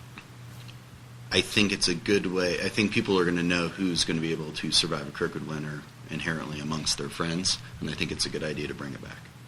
Okay. Would you agree, Rick and Brandy? Okay, any other questions? Anyone from the audience, any comments? Frank? Is there a period over which the referred employee has to stay in order for this to be given? In other words, if I refer someone and 2 weeks later they drop out, is that $100 payable, or is there some period where it's earned? That's a good point. I mean, I think Rick, I don't know how it was done in the past. This predates me, so. Typically with a 30-day, if they were here 30 days, we've given the incentive. So, in other words, employed a minimum 30 days. Correct. Is it your experience if someone's here for 30 days, they're generally here for longer? We're here for the count. Okay. Generally. Usually drop out after 48 hours. Yeah. 48 hours in the trackless. Yeah. It was dropped down to 2 hours. Okay, so would someone like to express the board's will on this one? I think we should proceed and leave it to staff to recommend the amounts and structure. Just go on consensus, right? Yeah, No, we don't need, no, it's just consensus. Yes. This is, okay, so do you have that one? I got that. Okay. Let's go down to the second one, which is confirmed tiers and salary ranges. So these are tiers 1, 2, 3, 4, based on experience with different kinds of equipment. Do you want to, Eric? Sure. One thing I'll tell you anecdotally, I have quite a few friends that are in the logging industry, so seasonal work in Amador County, as well as a lot of people that work for U.S. Forest Service Fire, as well as CAL FIRE in the county. Quite a few friends of mine. I mean, we're talking dozens and dozens. And in the past, when I tried to recruit heavily, I went to the California Loggers Association's secretary, and she reached out to her entire email list. And when I talked to my buddies at CAL FIRE, to their list for people that were off season, basically the comment back was, I make more on unemployment, this isn't worth it to me. When I talked to those people, with these people, again, with the proposed tier structure, and gave them, what kind of equipment can you run, those sorts of questions, they said, oh, I would consider coming and doing that if I would be in that range. So someone who could run a loader or a dozer, I told them, you might be tier 3 or 4, between 20 and 24, and they said, oh, yeah, no, I'd consider that. So the feedback anecdotally from my group of people that I spoke to, and I was at a meeting last Thursday night where I spoke to about 20 people on this that were potential candidates, and overwhelmingly they're like, oh, yeah, I would consider that, hit me up next year. So anecdotally from my group, that was my, and so we think the tier structure is right in the wheelhouse. What I'll tell you is Vail is very smart and secretive on their job recruiting websites. They don't list their salary ranges, but other resorts in the area do. On various hiring sites I looked at, and we are a bit over them. This range has been consistent for versions 1, 2, 3, and 4, so is it fair to say it's your recommendation that we proceed with this? Yes, it is. Yes. Okay, questions from board members? Comments? Audience? Okay, I think that the consensus is to proceed as you've proposed. Great. Let's go on to the next item, which is add additional incentives. Now, this is for the temporary or the seasonal operators, right? Correct. That is correct. Additional incentives, and there were a variety of possibilities. Do you want to present any Sure. information So right on- now we offer housing credit to our an off-season housing credit. If someone wants to stay in housing through the off-season, they sign an agreement with us, and we just cut a check for $1,200 for an employee that stayed in housing through, and we paid them through October. They pay their full amount of housing, but then they get a employee housing credit retroactively Is it applied the- if they make it through Is the it the season. full housing credit, the $480, or is it? He gets a portion of that credit through the summer, and then the rest of it he gets at the end of the snow season. removal season, So- correct. But it's So at the yes. rate of $480? Yeah. Yes, it's- well, or Or- prior it was 400, so his Yeah. comeuppance check was based on 400. But he gets 200 through the summer each month, and then the remaining 200 gets paid at the end of the snow season. correct. So Per month, 200 per month. correct, per month, and yeah, so that is staff obviously recommends keeping that. That's been successful in keeping one of our more seasonals. The ski cross country pass has been very positive. Even the guys that were here for the last 2 months, they wanted them. Our 2 most recent hires, they wanted them, and Vail was kind enough to work with us on a pass option that would actually give them access to Heavenly and North Star as well, which we appreciate their work with us on that. As to the additional measures, these were just some ideas that were kicked around at this time. Staff does not recommend adoption of any of the other additional incentives, but they're there for board consideration. Okay, questions from the board? Comments from the audience? My only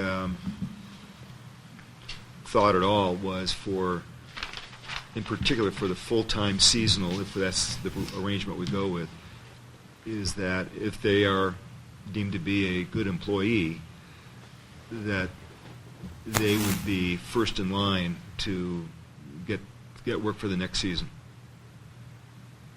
That is our practice. It's not Okay. a written policy, but that is absolutely our practice. Okay. Nate Weber is your key example of us doing that. He always gets first dibs and comes in first and leaves last. Okay. And we'll continue to do so, as long as he's willing to work for us. By the way, I should be asking, is the operations committee did you come to any conclusions on these at this point?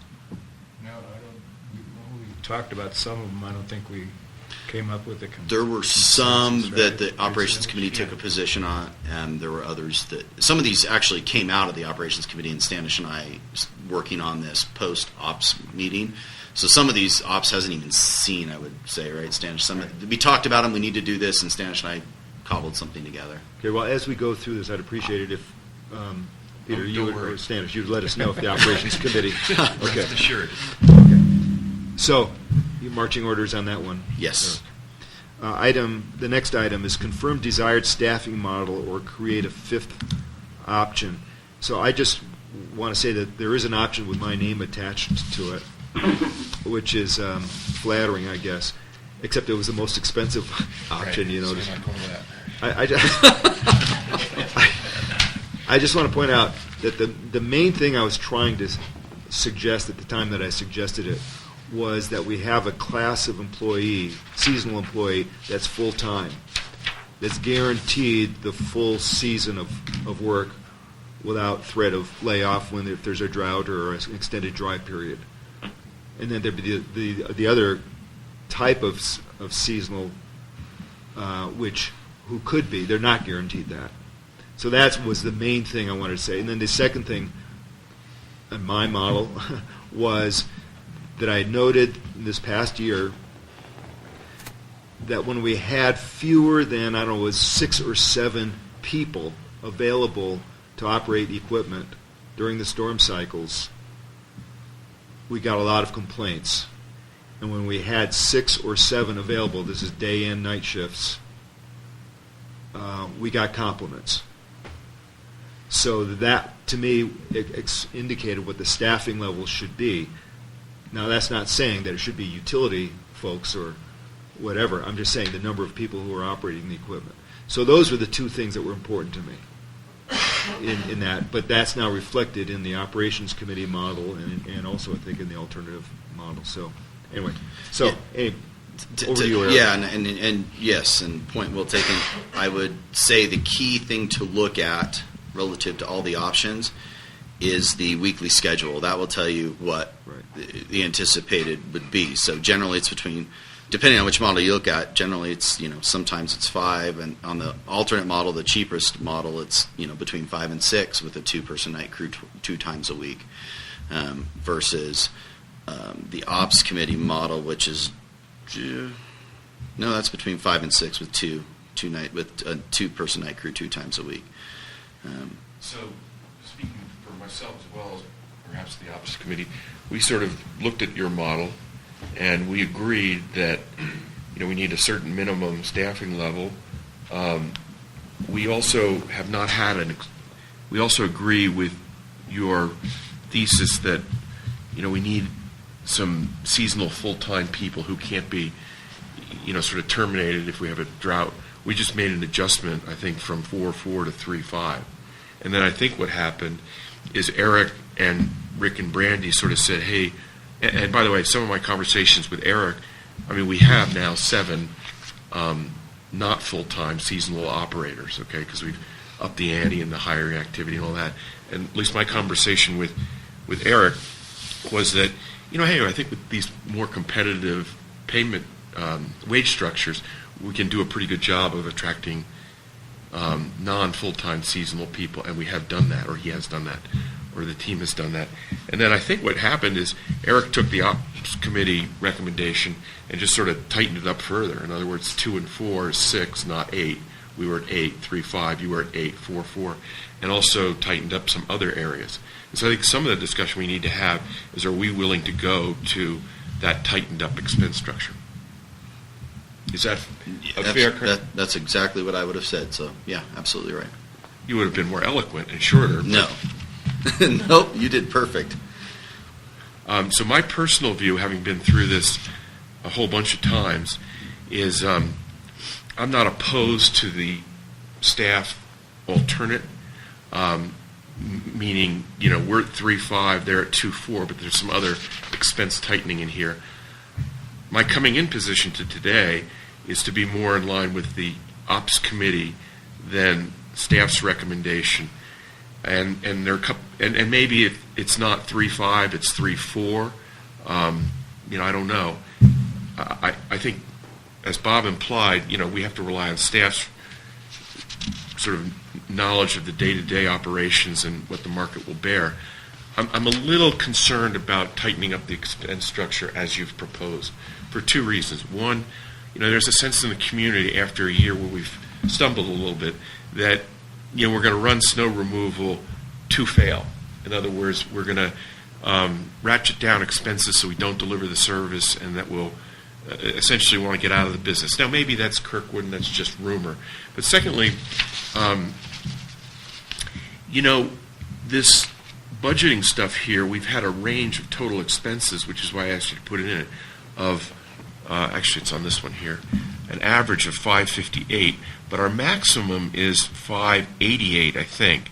And that's exactly what the total, sorry? That's our current contract. Yeah. So our range of total expenses for the last 5 years is 540 to 588, and our current contracts total 588, and the total expenses, total labor expenses for the ops committee recommendation is 267,000, which is below the 280,000 3-year average.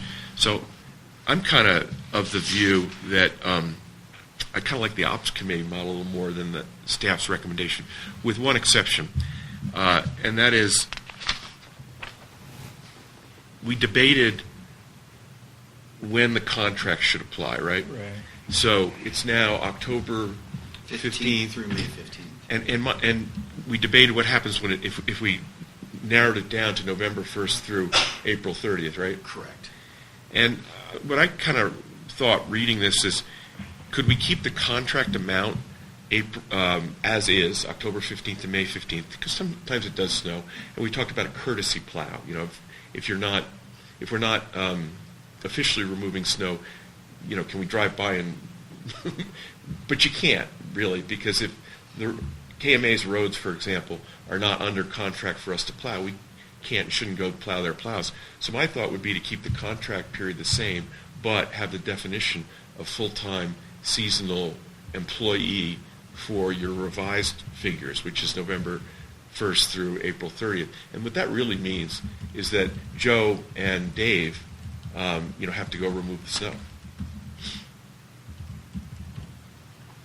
So just to make Does sure, that make any sense? or not? It does, but I need to drill down on a couple details to make sure I capture. So essentially what you're saying is, or what I hear is, Joe and Dave are obviously here. They're simply going to do roads. They're not going to do driveways, Right. parking pads. They're just going to keep the roads open on. Basically, we'll create two tiers in the contract. Call it the shoulder season. The shoulder season portion of the contract and the bulk season. The shoulder season, we're only dealing with roads. We aren't going to, and so the driveway contracts would just go to the shorter season, perhaps, or if somebody wanted to offer a longer. I hadn't gotten that far. Okay. But I think it does snow sometimes in late October, and it does snow in early May. It could snow in late May. But, it doesn't seem to me like we should promise people that we're going to remove snow on their roads outside of our contract period. Okay. I think if East Meadows saw your plow on our road, it was outside contract period, they would have concern. Don't you think? You're trained as a lawyer. Yes, I think that would, yes, and I've got a good grasp on the nuances of the It personalities just in the depends valley. whether you're a full-time resident or not. And Right. you need to Right. get to your house and also fire safety. That's why when I say courtesy pass, just take the blade down the center of the road so you have one lane where you can get to a residence if you have to. No driveways, none of that. That was my understanding of what a courtesy pass is. So a road, no driveways? Yeah. No parking pads. No parking. Just so you you can access your Basically your providing residence emergency if you have vehicular to. access, Right. and theoretically, we aren't going to have 2 feet of snow in October, which I'm sure it's happened in the past, or May. 2004. It 2 has feet- happened. 2 feet of snow? Yeah, I remember because I was doing precinct work for a certain presidential candidate and then could ski afterwards. I remember the year. They're trying. I'd like to caution on the fact that the early season is not the same as the late seasons, because if you have a big snow event at late season, it's going to melt very quickly because it's getting much warmer. It could be very different early season. So we could have 3 feet down in October, and if you don't do it, it's going to become ice. It's going to stay with us for many months. So I think it's totally fine to reduce the end of the season, but be careful on the ups or the beginning of the seasons, because it's not going to have the same impact. So to be clear, my proposal is to keep the current contract period, but define seasonal full-time as your revised period. Or something like that. I mean, you may have a different view. You may say Right. it should be November 1st or November 15th to April 15th or April 30th, but what was in the document, I think, was November 1st through April 30th. Correct. Yeah, the budgeting, the numbers I threw together was that period. I'd just like to suggest another way to think about it along these same lines is we have a contract period, which is the limits of when we think snow typically happens. But then we have a level of service in the contract that says during this period, October 15th to November 1st, this is, we keep it at an emergency road level or whatever you want to call it. And so it's just, and I think we need to find what our level of service expectation is during the middle as well. So you cover those through a level of service understanding in the contract, and that allows us to adjust our labor, but also deals with the fact that the roads have to be available, during that early period. Yeah, I can definitely implement that. So the proposal then is to keep the contract period October 15th to either April 30th or May 15th, but then define level of service for what you just define as the shoulder periods and then the bulk periods or the full-time periods. And then staff labor according to that. Yeah. Well, at this point, my proposal is very simple. It was to keep the snow May removal 15th. contract period, Yeah. but just not hire full-time seasonals for those shoulder seasons. Yeah. I'd personally like to punt on contract adjustments this year. Now, this is a separate topic, but I know that we have some pushback in East Meadows that there's no service levels defined, okay? And I think we've spent a lot of money and a lot of time and a lot of agitation on contracts, and I think we should not do that again. I think our problems are labor levels, what we pay to attract those people, certainly the state of our equipment, and other things. And I think if we get into contract stuff, we're going to be focusing on the wrong thing. We're going to focus on something that doesn't matter as much. And I know Eric would like to get to a standard contract, as would I. KMA has sent us a note saying we can't do driveways.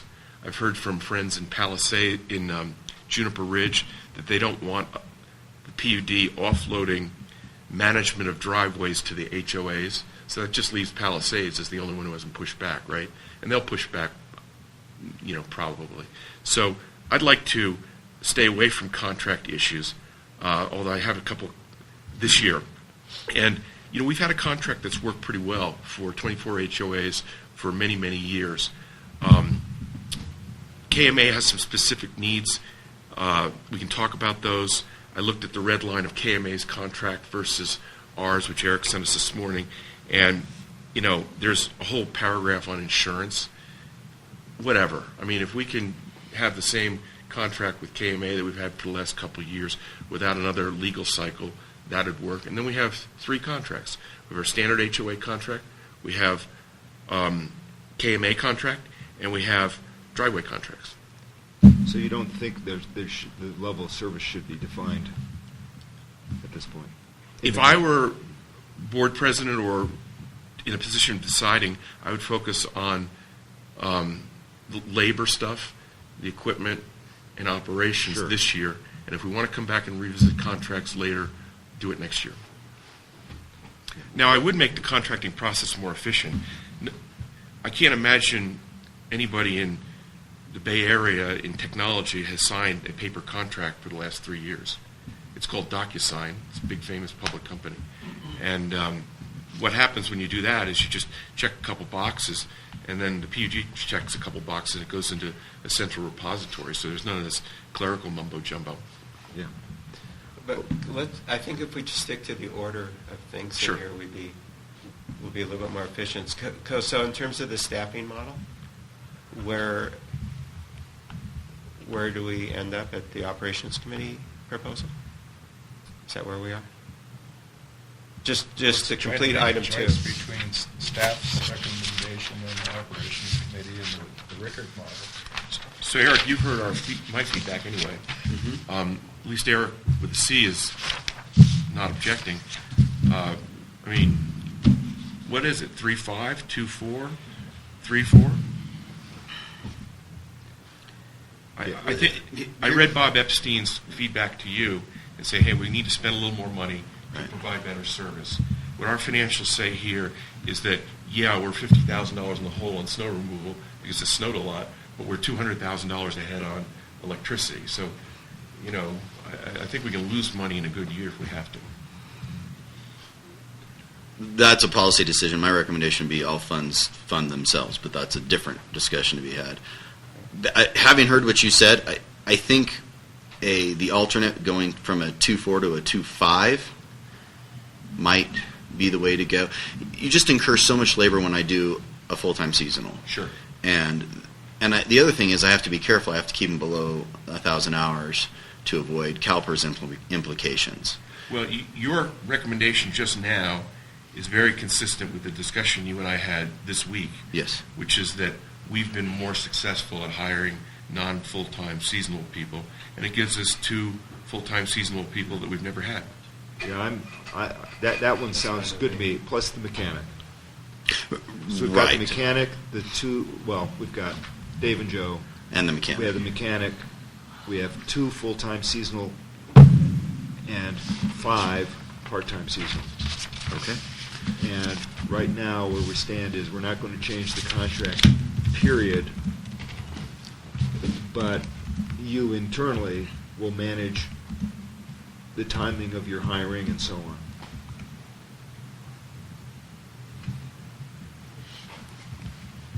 Is that where we are? For the part-time seasonals, the timing, we would try to manage that, but for the full-times, we're Right, going to go. full-time would be the full-time. Yeah. But that actually sounds good to me. Any comments from the audience on this one at this point? I mean, it gets us the 7 operators. Well, we actually... It generally gets you 6 per day. Yeah. Plus, Okay. I think that would be a 2. And with no changes to the level of service definition, or no creation of that, we're taking a calculated risk that if there was a huge October, that we would be understaffed, but we would not be by November 1st.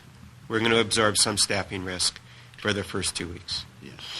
And what I'll Right. what I'll say to that is we're going to be, I mean, one, we're hiring and we're starting the process in August of hiring. We're actually found a new thing which didn't make it into here because it just came up Friday, but there's a job fair in Carson City we're going to participate in. That's a new thing we haven't done before. It costs us $400 to set up a booth. So I'm confident we're going to get the seasonals, and if it, and we'll tell them we're planning on hiring you November 1st, but if it looks like we have a better October, call them up. Can we bring you in October 1st? Yeah. That's the adjustments that we can make for sure. Okay. I think in doing the labor changes, I'm sorry, just one thing. When I first got on the board, I remember that goal was, let's be careful that we don't overspend on light years so we can give people credit for later. And I'd rather just say if it doesn't snow enough, we were prepared and we were over-prepared. I don't want to try to optimize the light snow seasons anymore. So we are designing this for this type, that this season is, well, we're designing it to be successful in a season like the one we just had, hopefully with with diminished service in February if all the snow falls in 1 month. There's nothing we can do about the blizzards if the snow just rolls right back on top. But we're staffing for a healthy winter every year and accepting the risk that we might be overstaffed if it doesn't snow enough. And if it is a light year, the thought would be less of the part-time seasonal usage, and if there's less labor and there's less cost, those contract balances, that surplus goes into the reserve for the years like we had this year, because we're running a $50,000 deficit, and we can't make that up with property taxes. We actually can't make that up anyway, that alone. Yeah, I was to know if you had explored the idea, I'm sure you do it to some extent, of having some of your seasonal to be able to do other stuff if there is no snow. I mean, there's always some maintenance that's deferred, there is things that could be done if there is no snow. So this way you can use this extra staffing that is not used on snow removal on something else. Not 100%, but a few. There's very little winter stuff that can be done generally in the other departments. It's mostly exterior stuff. But then I would need to budget in the other utility funds for bleed over labor from snow removal, and then those rates need to increase accordingly. But that would reduce the risk of becoming understaffed in October. I don't think May is an issue because it's May so quick. But if you have this extra staff that could be used on something else, then you can solve your problem of readiness, basically. Okay, thank you. So I think we're set. Frank has one. Oh, Frank, sorry. So just to clarify, for the full-time seasonal, the model's going to say employment period November 1st through April 30th. Did I get that right? Or No, it's gonna change based on the October 15th. The season not changing, so that will actually be longer then. So October 15th through. My proposal is November 1st through April 30th. Okay. Which is to keep the contract period so we can do the courtesy plow without violating the law, and define the seasonal full-time people according to Eric's proposed budget. So contract period October 15th, May 15th. Yep. Full-time seasonal November 1 to April 30th. Part-time seasonal a little bit shorter. But how we hire isn't part of the contract. It's just that we have to be ready to fulfill the contract, which means somebody's got to get on some snow removal equipment and get some roads plowed if we have snow in October. Right? That's what I'm saying. Yeah. The Okay. only problem with delaying the full-time seasonal to November 1st is that we have a short window of getting snow stakes in the ground where the ground freezes.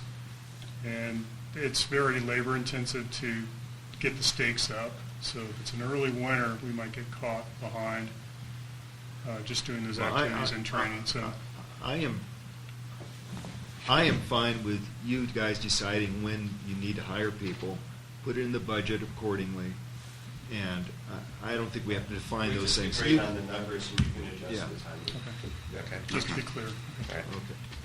I agree with that. Good, we're set on that, right? For now. Excellent. Well, yeah, well I done. definitely have my marching orders. Okay, so I just want people to know that we're going to stop temporarily at 10 o'clock to have the other two meetings that we have to have. They'll be fairly brief, and then we'll continue on. But let's move through this as quickly as we can. I don't want to cut out any conversation, though.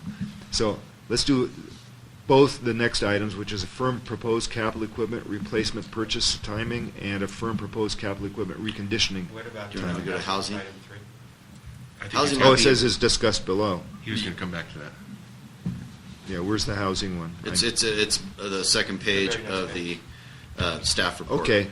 So Let's- I'll go through that one. Let's go ahead and do the housing then. right And now. this was quite a topic at Ops, so I'm sure Stanish and Peter will weigh in. So one of the biggest problems we've had this year, particularly in February, I mean, I'm going to echo what Tom said earlier.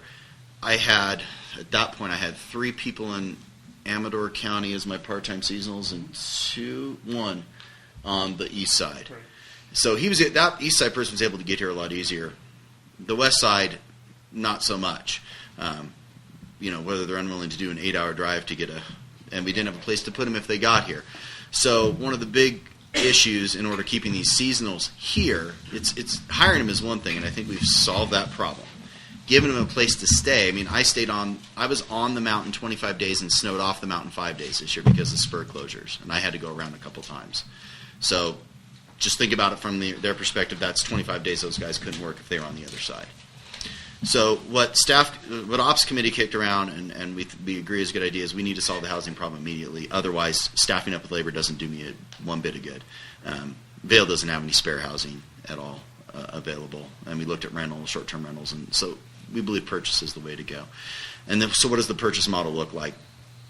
Basically, we looked at an option of buying a home and going to a bunk-style house, or as Rick and I call it, the frat model. We don't want to manage a fraternity. We don't want to manage 4 18-year-olds or 6 18-year-olds in a house that's removed away from site. We'd rather have them in Lava Rock where we can keep an eye on them, and we have more senior staff that live in Lava Rock to keep an eye on them. So what does that leave us with as an option? So our recommendation is we look at 1 or 2 bedroom units in existing condominium units with parking as one of our requirements. I think covered parking as one of the requirements for staff for them to get in and out. And then if we do purchase those, we offer those first to our management staff that live in Lava Rock to allow them the opportunity to move out of Lava Rock. And then what that does, that frees up potentially 4 bedrooms in Lava Rock and provides management with maybe a little bit higher, better class of housing. So that is management's recommendation. We have some samples in here later on in the packet of currently available stuff. We understand there's another unit coming on the market as well. So there may be 4 options out there. And so really it comes down to, 1, what is the board comfortable spending if we want to purchase these, and what model do we want to look at? And I think that's where we are. So one is the number of people we need to house. Would it be possible, let's just say that during storm cycles we want 7 operators on site. Would it be possible to make sure that we've got housing for 5 and then temporary accommodation for 2? We would have that if we bought 2 units. That's what what the result would be. Mm-hmm. Okay. Yeah. And out of which department would the purchase of the housing come? I would assume it would come out of G&A. Because it would be an asset to the district. I don't think snow removal should bear the burden of that. And I assume it's likely that other full-time employees may be interested in a switch. There has been some, for one, there's been a very positive response, and I haven't asked. And so, and the idea would be to, in some fashion, finance this, or to use? Yes, and so if the board thinks this is a good idea, I would have Kelly reach out to Bank of the West and see if we could do secure in terms of basically a regular real property mortgage. And we do 20% down or whatever. We do have sufficient, I believe, operating reserves to do that. I think I'll speak on behalf of Peter. Sure, go ahead. We and the operations committee. I think we feel that if you solve the labor problem and work on the equipment, Right. you're kind of fooling yourself if you don't have housing. Mm-hmm. And so, Peter in particular is a fan of the district purchasing housing, and I agree with him. For me, the questions are, I like these 3 properties in here at less than $300,000. I don't really like the lodge thing. I mean, we're not really buying ski and the purpose is not ski in, ski out. So that's my feedback or opinion. My questions are, should we do 1 or 2? Should we finance it or not? And I think the answer is we should probably finance it. Now, the argument for doing 1 is you walk before you run. I guess I would support 2 if that was the consensus of the board. I would support 2. I think that considering the state of the real estate market right now, it's a good time to buy. We've done this in the past, and we've actually made money that we applied to build Lava Rock. So it's worked in the past. The more housing we have, it also encourages people just not to come here, but to maybe join the fire department if they have a nicer place to live than being in a bunk bed type. So I think it's a real good investment, myself personally. Any questions or comments from the audience on this?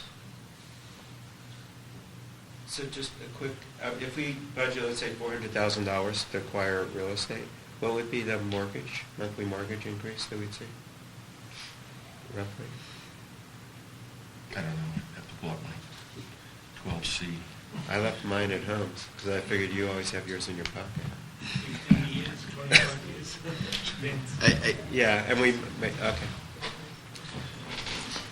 Well, I think that See, what I'm going to say is I think the consensus of the board is 2 units, not at the high end of this price range, contingent on, and financing, and all this contingent on discussions with the Bank of the West and ultimately what you think we can afford.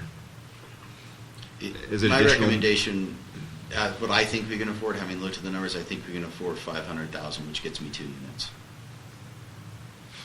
In the wheelhouse of what we're looking. I agree the lodge was not, but it was available, so I wanted to show everything was available. But I agree the first 3 were better, and the other one that's coming up is a 1-bedroom lock-off in Meadows that's coming up for sale.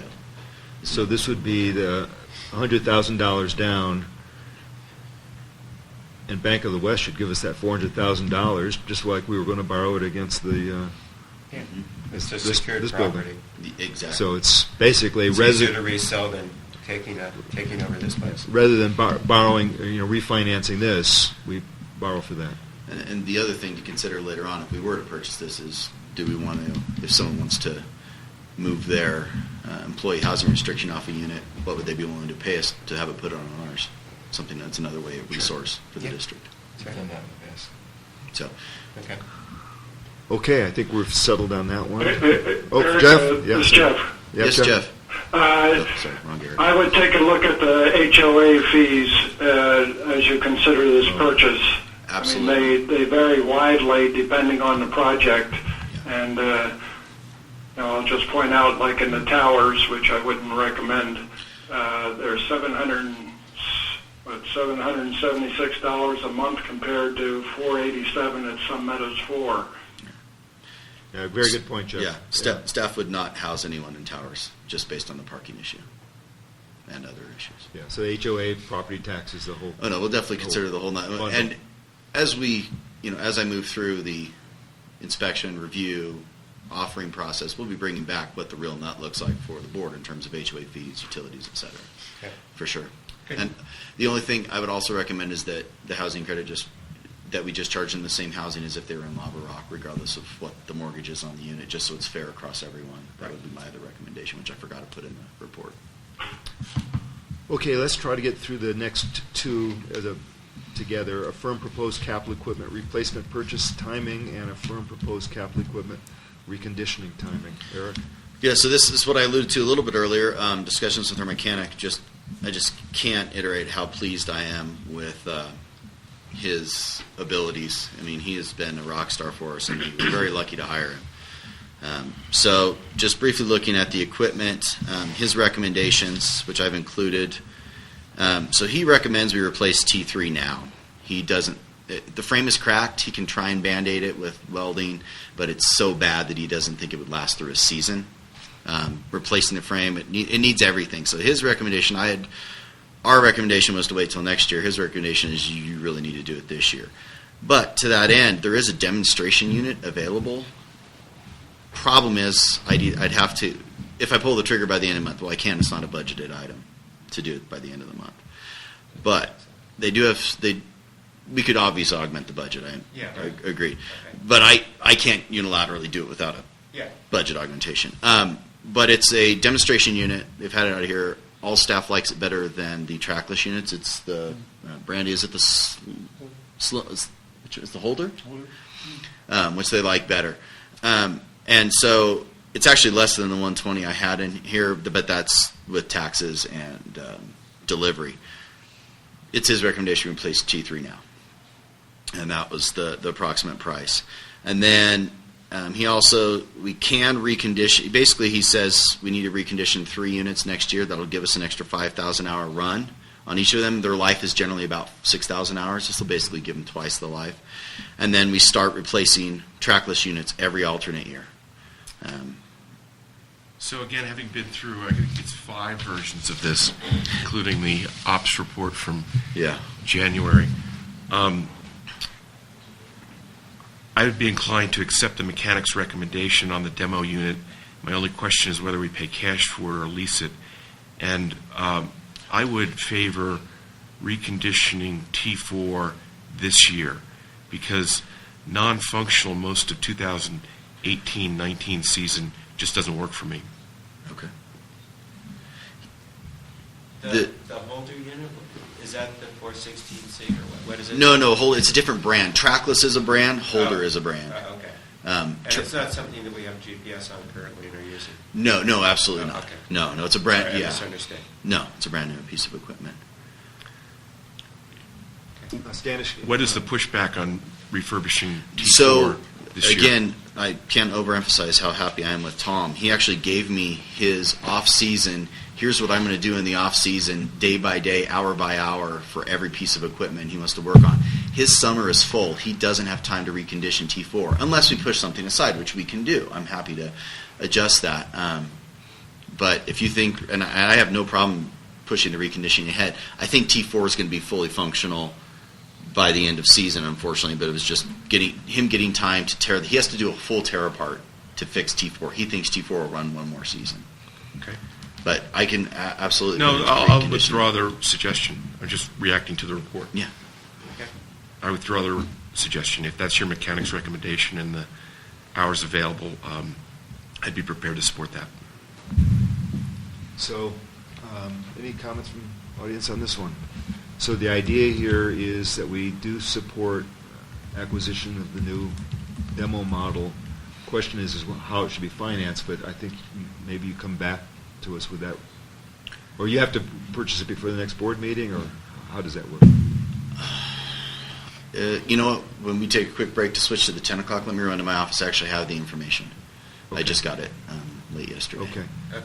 And the proposed capital equipment reconditioning timing, Peter and Standish, Operations Committee, have a point of view on that? No, this came in this week. Yeah. And so Standish, you're okay with that now? Yeah. From your, Bob? Yeah, absolutely. Jeff, are you okay with all that? I'm okay. As we work through this, I just keep getting happier. Yeah. Why's that? What? Why's that? Because I think we're making good progress. I think maybe you should entertain a motion to adjourn with the recommencement after the next meetings. Sure, but the other thing is you need to figure out whether we finance this or not. And That's what I was going to go get. And I think in the mortgage process, you shouldn't just talk to Bank of the West. Mortgages are a commodity. We should see what is available on bankrate.com and all that other stuff. It's just easy. Yes, I understand. We will look at it, but since they have all our data already, it does make it a little bit easier. Sure. So we'll adjourn this meeting, and we will start the next two meetings at, 5 minutes, 10 minutes? 5 minutes? At 10:05. Department, Oh, that's and what I the did second one first. being the public facility. I was all ready for the other one. They are very similar, yes. So we'll call the regular meeting of the Kirkwood Volunteer Fire Department Nonprofit Public Benefit Corporation to order. We will do a roll call. Jess? Paper straight.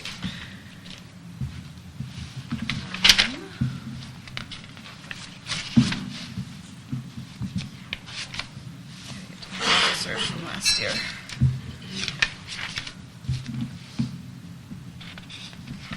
All right.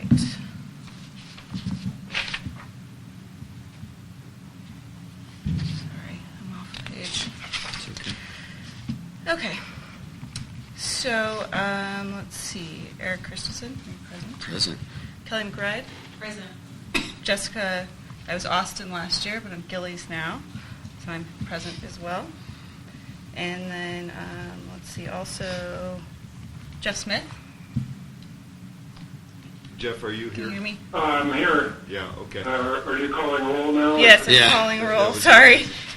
Peter Dornbrook? Here. All right, that's all of us. Okay, do we have any comments from the audience? Great. I'll entertain a motion to approve the minutes of May 12th. So moved, Dornbrook. Do you want to second that, Jeff? I'll second it. Any discussion? All those in favor? Aye. Aye. Aye. Aye. All right. Aye, aye. Guess we should have identified ourselves, whatever. Yeah. That's true, I guess, This because is this Jeff's on one. the phone. Well, this one's not Okay. subject to the Okay. Brown Act, so All we're right. actually good. Thank you. Okay. Did you want to go over our federal, state, and tax filing obligations, Jess? Just on page 35 of your packet is the 199E postcard that was filed for KVFD's tax obligations last year. That was just a review that page, just so you know that we did it. Any questions or discussion? I just want to mention, it's not on here, but it has to do with the cash that we do have in the 501c3 bank account right now. We're at just over $18,000 is in the 501c3 cash account right now.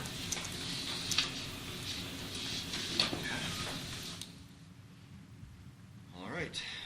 Election of directors and officers. Do we have any nominations for the office of president?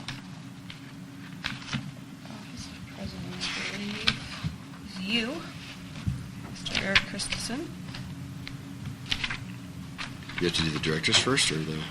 Jeff, can you hear what? Do we have to do the directors first? I could hear Jess? election of officers, but I couldn't. Yeah, so it's The time directors- time for nominations amongst. The directors remain the same, Okay. but the officers need to be. Okay. Okay, and that's on page 34. That would be starting on page 36 of your packet. Does anyone want to be president?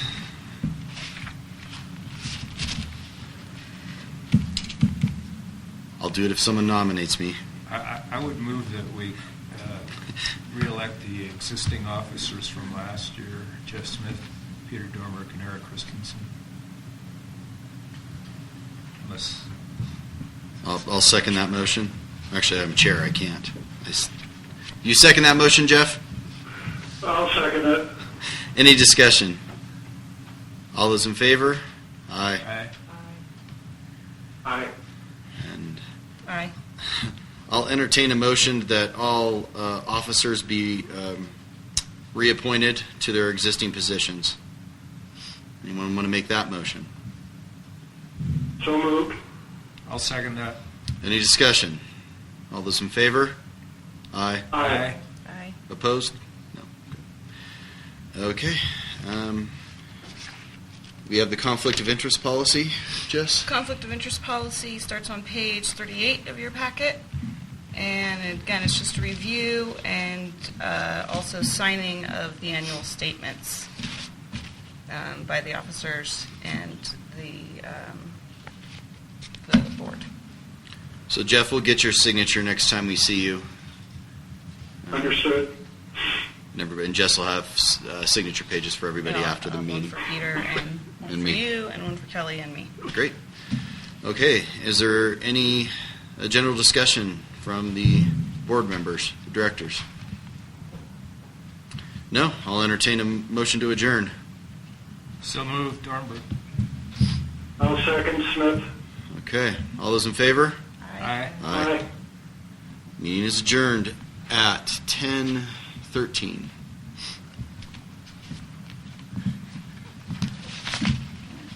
Now it's the PFC's turn. Okay.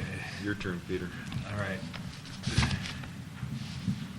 It's 10:14. I'd like to call this meeting to order, the KMPUD Public Facilities Corporation regular meeting. I guess I'm going to take the roll. Let's see. Dornbrook here. Who else is on? This is all of Smith. us, right? No, it's. No, it's- Okay, it's Is it all of us? It's Jeff Smith, Peter Okay. Dornbrook, Eric Christensen, and Kelly McBride. Dornbrook here, Smith, Here. Christensen, Here. McBride. Here. Okay, all officers are present. And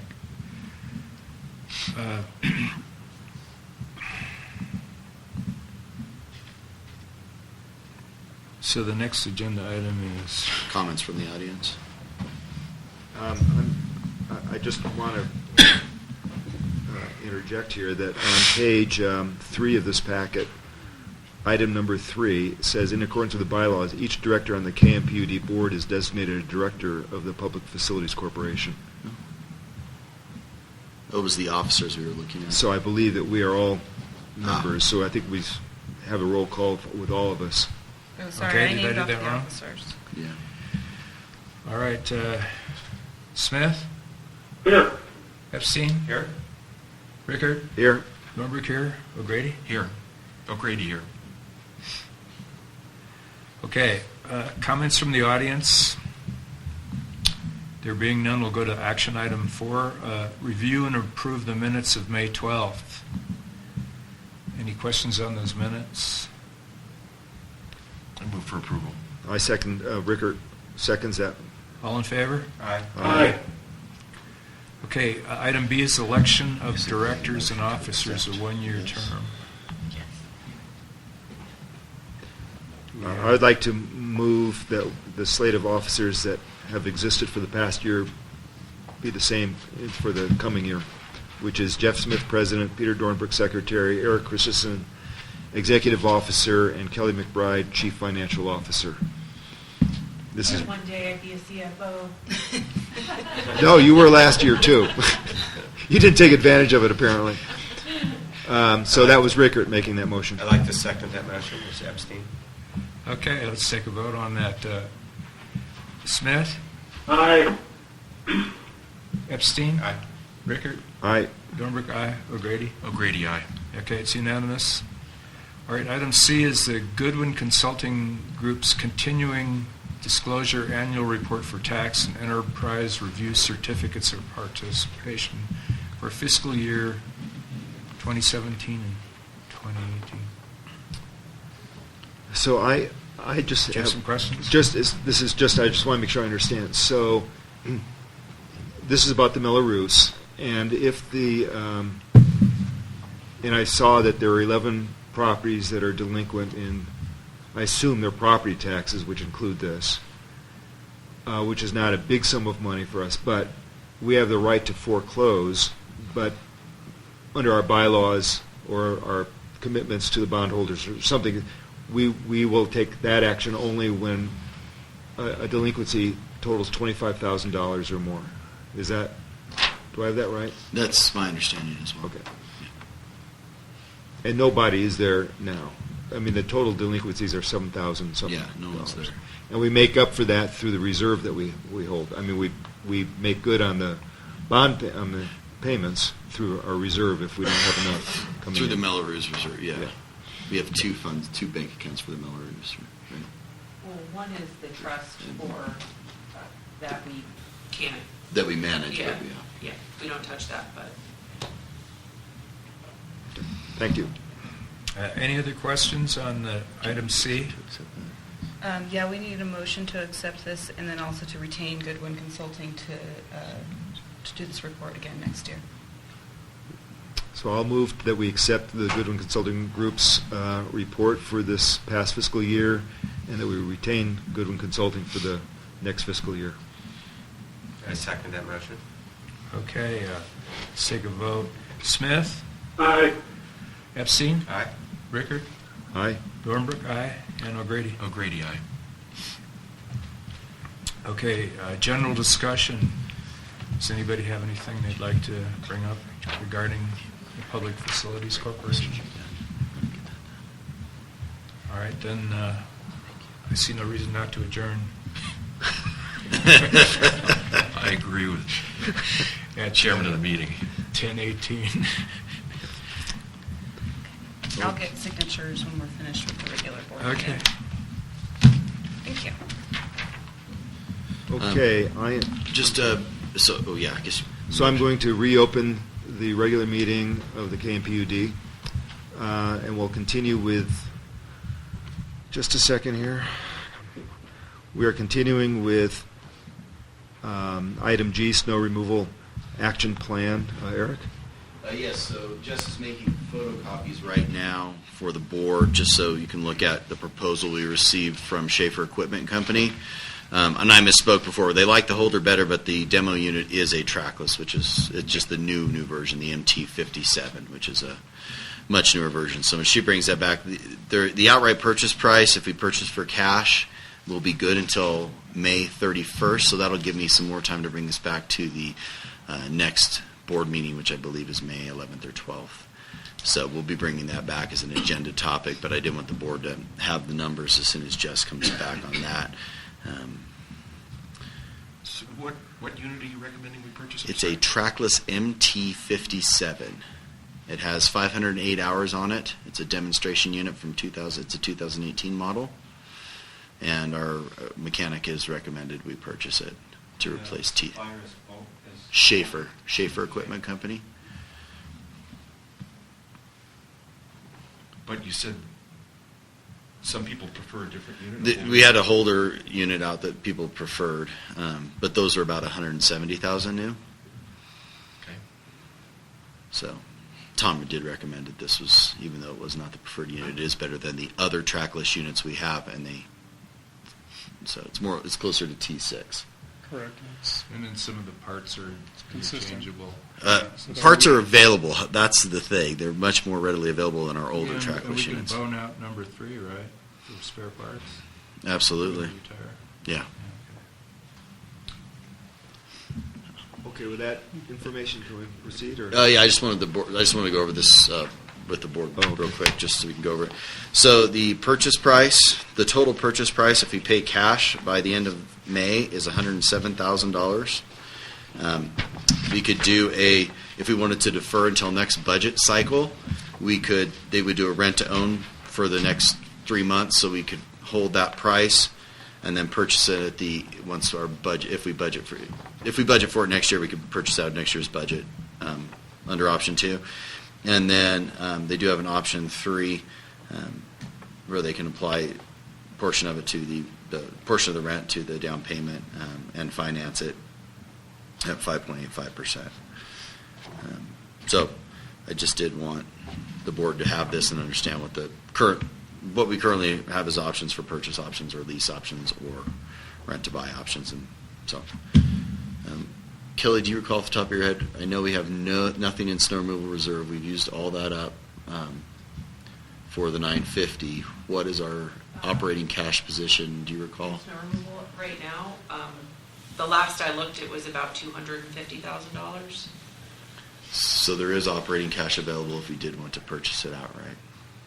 So we will bring this back for full consideration, fully noticed topic at the next board meeting. But I just did want the board to have it now. Time to ruminate on it. Great. Thank Do you. you think time's a factor? If this piece of material is on, this machine is on, we couldn't make a decision today? In case somebody else buys it? They're going to hold this for us. Oh, okay. They will hold it for us. They will hold this for us till May 31st. Okay. Is what he said, I believe, that we could purchase outright for cash up to May 31st. I missed that. All right. It's if you look under option 1, that's a purchase by May 31st. There's our cash price. Okay. We could enter in a rent to own agreement. Well, if we wanted to use it right now. Yeah. I mean, I would argue that this topic, the snow action plan, which included purchase of equipment, was properly noticed, and the board could take action today if they decided to. That would be my lay opinion. So if the board does want to consider that, then we can talk about that. Board, what's your pleasure on this one? I think we can talk about it. Do you have a view of purchase of these options, Eric? Well, given what I heard from Kelly, we have about $200,000 in operating cash, and we're winding down on labor. What's your thoughts on that? Either that or it's an interfund loan from electric to purchase it. The fact that we don't have any reserve in snow removal at the moment, we don't have any reserves anywhere, so I'm like, a little hesitant to throw out a large sum of cash at this point. But that's just me being conservative too. If we thought that this was a smart thing to do, I mean, I think our operating cash is supposed to be next month, well above what our budget is, right? As a whole, yes. As a whole. But we can't, the operating cash is also segmented by department. We can't just, I that's guess where I would do option 3. I mean, I think we're looking at a bunch of changes here. We're looking at, potentially $500,000 worth of real estate, which is somewhat uncharted territory for us. And, all 3 rules of entrepreneurship read cash is more important than your mother. Thank you for that. Okay, other thoughts on this? Which option we want to? And we just purchased the 950 outright, so throwing another. I'm fine leaving it to discretion of the GM with approval by the treasurer, in case something comes up in the process. Yeah, I'm fine with any one of these options, but I do agree with Kelly. I mean, there's a lot of cash going out the door. And that's kind of what I'm saying, too. Yeah. That's why you like option 3. Right? Yeah, it's a 36-month lease, 3 years. Okay, well, you want to make a motion to that effect? Well, I like Bob's suggestion, if you want to think about it. And Yeah, I would agree with option 3. Probably should be a motion from Bob that authorized me to do it in consultation with the treasurer. Yeah. Okay. He made that motion. I made that motion. Okay, do I have He a did second? now. Bob's made motion. Let me just repeat what the motion is. The motion is that with regard to which option for the acquisition of this new trackless, it will be decided by the treasurer with discussion with the general manager. Okay. Yeah, Dornbrook, I'll second that. Okay. Okay, let's vote. Jeff, how do you vote? Aye. Epstein? Aye. Rickard, aye. Dornbrook? Dornbrook, aye. O'Grady, aye. Okay. Okay, let's go on to the next item on this list, which is item 6.A. Decide if HOAs should be offered 2 contract models with and without driveways, or which of those models do we want to go with? That's what No, if we continue to offer both. Oh, yeah. So Right. some Oh, additional yeah. information Right. came in late yesterday from KMA that they don't believe they can insure with driveways. Somehow East Meadows does it, but they're probably different insurance carriers. In addition to what Standish said, keep the contracts the same. Staff recommends we just keep the same 2 HOA models and not change anything. Then the question then is, and I think Bob probably has, just a second. So the question is, and I think Bob has thoughts on this from his work with the GPS and et cetera, which is how do we price the driveways? How do we do those driveway contracts? That comes up in the next topic, yes. Okay, that's the next topic. Okay, Bertrand.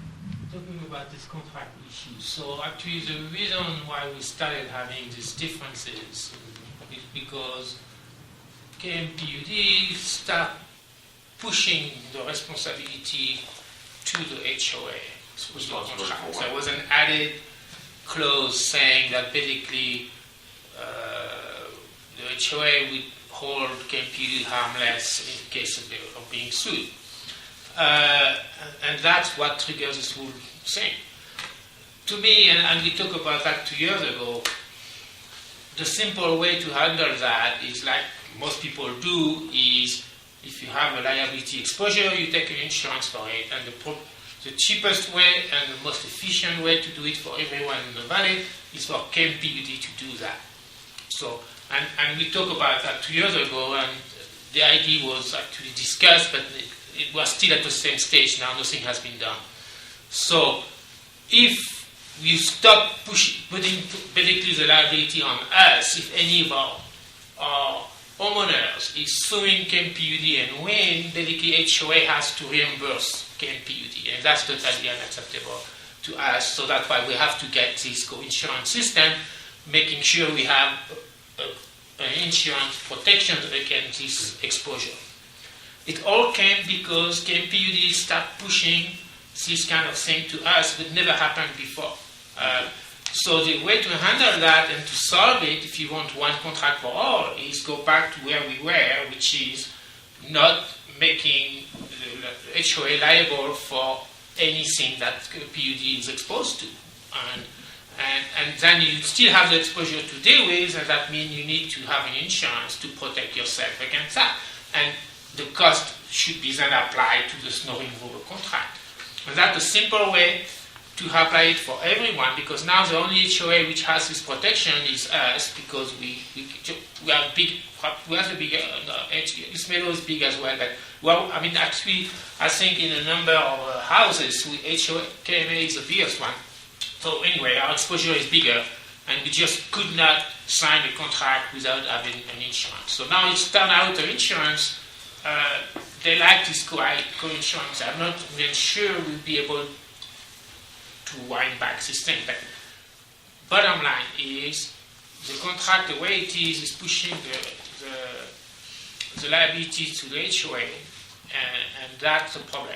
And that's why the KMA. That's the main thing. I mean, I don't know if there are other little things, but that's the key thing that is a deal breaker. Yeah. So what we should be looking at is the changes in the contract for the 2017-18 season from the prior contract. Is that what you're saying? Well, yeah. I mean, I think your legal counsel bring that idea of pushing back this into the HOA, but I think the proper way to handle your exposure is through insurance. You made that that's the way people do. Yeah. So just to be clear, for as far back as I can go on our server, which is 2006-07 contract, that's been in the contract it's been in the contract for 14 years. No. I just looked at him, Bertrand. I don't know what to tell you. I'm looking at the contract. Okay. But That's not relevant to this. No. So Absolutely. That's not what we're deciding right now. yeah, let's. You are not looking at the right clause. Yeah, let's decide on this item, and I move that we continue with the option of the HOA contracts in the structure currently having. If an HOA wants to have driveways included, we'll figure that out like we did with East Meadows, and otherwise it's a contract. We have a standard one that 3 of them use and a different one for that, and we just continue that. I'm fine with that.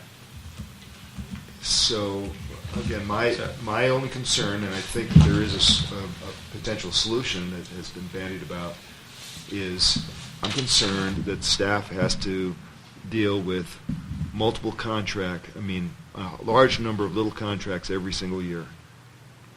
And I think that there's been discussion about automatic renewal or something like that, which would lighten the load, or Bob, maybe in the even next section. Yeah, on 6B I have suggestions. Okay. But we have 4 HOA contracts. And Okay. I move that we do not require that driveways be included, that that's an option at discretion of the HOA. Yeah, just keep it as is. 4 HOA contracts. We have the standard one, Oh, actually, KMA. I'm sorry, we have 2. I just meant there's 4 HOAs who have driveways within their districts. That's what I meant by 4. And for those 4, they can choose whether they want the driveways included or not. It's an option. Yeah. Well, I think that's a necessity. I mean, I That's think the that we status. just because You don't really have much choice at this point. So is that your motion? That's my, yeah. Well, I don't think we're going to have a motion, but do we have? That's my recommendation. Do we have? Jeff, do you have a thought on this one? I don't. I don't have one any different than I've heard. Standish, Peter? I support that motion. Okay, Keep the then, status quo. as a consensus, then, Yeah. that we stick with the way we do it today. Yeah. Okay, now, 6B, affirm the proposed use of driveway EDU model with 4 levels. So this would be the change in how it's priced, how each contract is priced for the driveways. So probably the easiest way to look at this from the packet we did is to go to page 123 and 124 are going to be the most relevant. So and I've talked with Bob about this quite a bit, and Standish as well. So looking at the last 5 years in terms of, well, we looked at the last 3 years with GPS, and basically the proportionate share of the total snow removal was 88% was HOAs, 7% was private driveways, and KMPD was 5%. So if we look at the pre-GPS data of the prior 3 years to that, the average is HOAs 81%, private driveways 9%, and KMPUD 10%. So breaking that up on the next page, and this is just for demonstration purposes, labor generally is 36% of the total contract value. So what I've done in the second table, total budget, is divided the labor by 36% to give you a rough idea of what a total budget would look like. We're still going to go bottoms up, just like we do every other budget, but this is just, it's a good idea. It's going to be a good approximation. What Bertrand has talked about quite a bit, and we agree, is that HOAs are being charged driveways, regardless whether it's in their contract or not. There is some driveway time, there is some bleed over. And what GPS is telling us is that 88% is HOAs, but historic is telling us is 81% is HOAs. Staff's recommendation is we use the 81%, which acknowledges that some driveways are being inadvertently charged to the tune of 7% of the total contract value, and that be split amongst the private driveways and KMPUD. So that's the accommodation Steph is recommending based on what Bertrand had said. And I think it's valid. Bob, I think you concur that that's a legitimate way of looking at it, because quite simply, we don't have the best data for driveways. This is a rough approximation and what we did in the past. Yeah, let me just add, the problem has nothing to do with GPS. The problem has to do with that, generally speaking, if you look at the track lists, when they're going out to do the driveways, only about 20% is the driveway. But we don't know for any individual trackless run whether they're just hopping from one driveway to the next or they're doing additional snowplow work. There's 400 hours of trackless operation, for example, in KMAs, in KMA. There's 400 hours total of trackless after you subtract out the driveways. That's a large amount of time. I don't think it's just them traveling between driveways. They're doing real work. We have no way of knowing, even when we know where they are, what they're doing or not. So this is a reasonable way of saying that the driveways cost more per hour than an HOA does because the driveways have a higher overhead of servicing. They're spread out. We've got to get there, whatever. There's some amount of transit time in between. So there's absolutely no possible way without the driver certifying what he did on every single run, which is a good way to lose drivers. Yes. And so this is the only thing we could come up with that might represent an approximation of what's going on. And so taking these percentages with the adjusted recommendation, we now have roughly what the total private driveway amount is going to be under various models. Obviously, we'll build this back up. So Bob and Corey predominantly worked on was developing, okay, can driveways generally be lumped into buckets? And if so, what do they naturally fall into? How many buckets? And generally they fell into 4 buckets. Based on amount of time. There was cutoffs here and there. So then Corey generated that. I took that data and compared it to our historic private driveway contract, the percent each homeowner had for each driveway. And I looked at the bucket they were in. And basically everybody, the data automation versus the operator feedback, which is what I looked at, everybody fell pretty much in the bucket. There's a few anomalies, but very few. Out of the 60 some odd, I think there was about 8 anomalies where the bucket for the data shows them as a 2. Our operators say they're a 3. So staff's recommendation is that we set up these 4 buckets and that we determine the pricing. It's one price for bucket 1. So if you're in a bucket 1 driveway, your price is $750 per driveway no matter what. If you're in bucket 2, it's $850 or $950, whatever the number is, such that it comes up to the number of what the 9% of the total contract amount the driveways need to handle. And so once we have the budget set, I can actually back into the driveways and so you have 4 tiers and that's it. There's not going to be, 37 cents here. It's going to be a nice number. Everybody's in this general amount of time for the time they take. within the 4 buckets, and everybody fell pretty reasonably within what they should have been based on level of effort, time, our drive, the driveway complexity, et cetera, snow storage, all those things were all considered. So staff's recommendation is that we utilize the 4 bucket method and set the prices once the total budget for snow removal is set. Bob, I think. I'd just like to add on to the methodology of what we did, and particularly for Bertrand. So we took 3 years' worth of data for the driveways. We took anything that was a minute or less and removed it, figuring that those might have been accidents, drive-bys, whatever. We then computed an average for all of those. We then said anything that's more than twice the average we throw out. And that takes the things where like there's 100 minutes somewhere for something. We don't know what it was. So then that says the absolutely driveway with the least amount of time required goes to 640 East Meadows Drive. And we did this for every driveway because the fact that they're bundled shouldn't influence the action. And that one had an average elapsed time of 1 minute 30 seconds and a maximum time of 2 minutes and 51 seconds. So that's absolutely the simplest driveway. That starts bucket 1. Bucket 2 starts with a max of 5 minutes and an average of about 2 minutes, so it's about 30 seconds more. Bucket 3, and most of the driveways are in bucket 2. Bucket 3 starts at 3 minutes, approximately, and 7 minutes max. And then bucket 4 starts, I guess it's like 3 1/4 minutes and 7 minutes max. There isn't a big difference between 3 and 4. The absolutely hardest driveway, according to this, to do is 33870 Dangberg, which is average of 3 minutes and 40 seconds and 9 minutes maximum. So all of those numbers, the next thing we did is make sure we had a big enough sample size. And so most of these are showing a sample size of somewhere between 50 and 100. So we made sure there were samples everywhere. And then we looked and saying, what percentage of the samples that are included are part of the total? We made sure that was at least about 50%, so that it was a robust sample size. And if the 2 cases did not fall into the robust, and it turns out one of them was never tracked.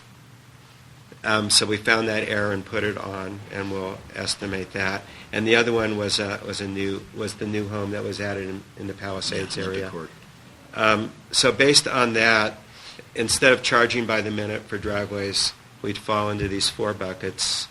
The buckets are not a huge difference. We throw out the really short ones and the long ones, and I think we end up with something that's fairly robust. And then the other recommendation I would have is every 3 years we re-examine the buckets to make sure that they're still falling in line, which is what we do with EDUs in general. And I think the minimum for a driveway should be fairly substantial, as opposed to each of these is 1/4, and then incrementally add it on. And we can develop a model based on the level of work, because there isn't a huge difference between the minimum, which is 1.5 minutes average, and the large case, which was like 3.5 minutes. That's the methodology. Well, that's amazing amount of work. Thank you. Okay, so... You should see this. What are we... Yes, I will. Does that sound like a good methodology for us to do? The 4 buckets is really what we're looking for. I guess I'd like to see, yes. I guess I'd like to see the detail, the proposal. Oh, yeah, no, once we have the budget, I will set those numbers for sure. Me, in terms of what the buckets are. Yeah, what charge the per dollar bucket. amounts are. Yeah. And I guess the point I've made before and would make again is that I'd support as few buckets as possible. In my case, I'd support 1 bucket, meaning, as I said before, we're all at Kirkwood. You just said it's a fairly small difference between the amount of time minimum per driveway and maximum per driveway. If I said that, I misstated. I mean, the minimum average elapsed is 1.5 minutes, and the maximum under this thing is 3 minutes. Is 3 minutes and 40 seconds. That one's a real outlier. Let's say 3 minutes for the big driveways. So it's a factor of 2 difference. Yeah.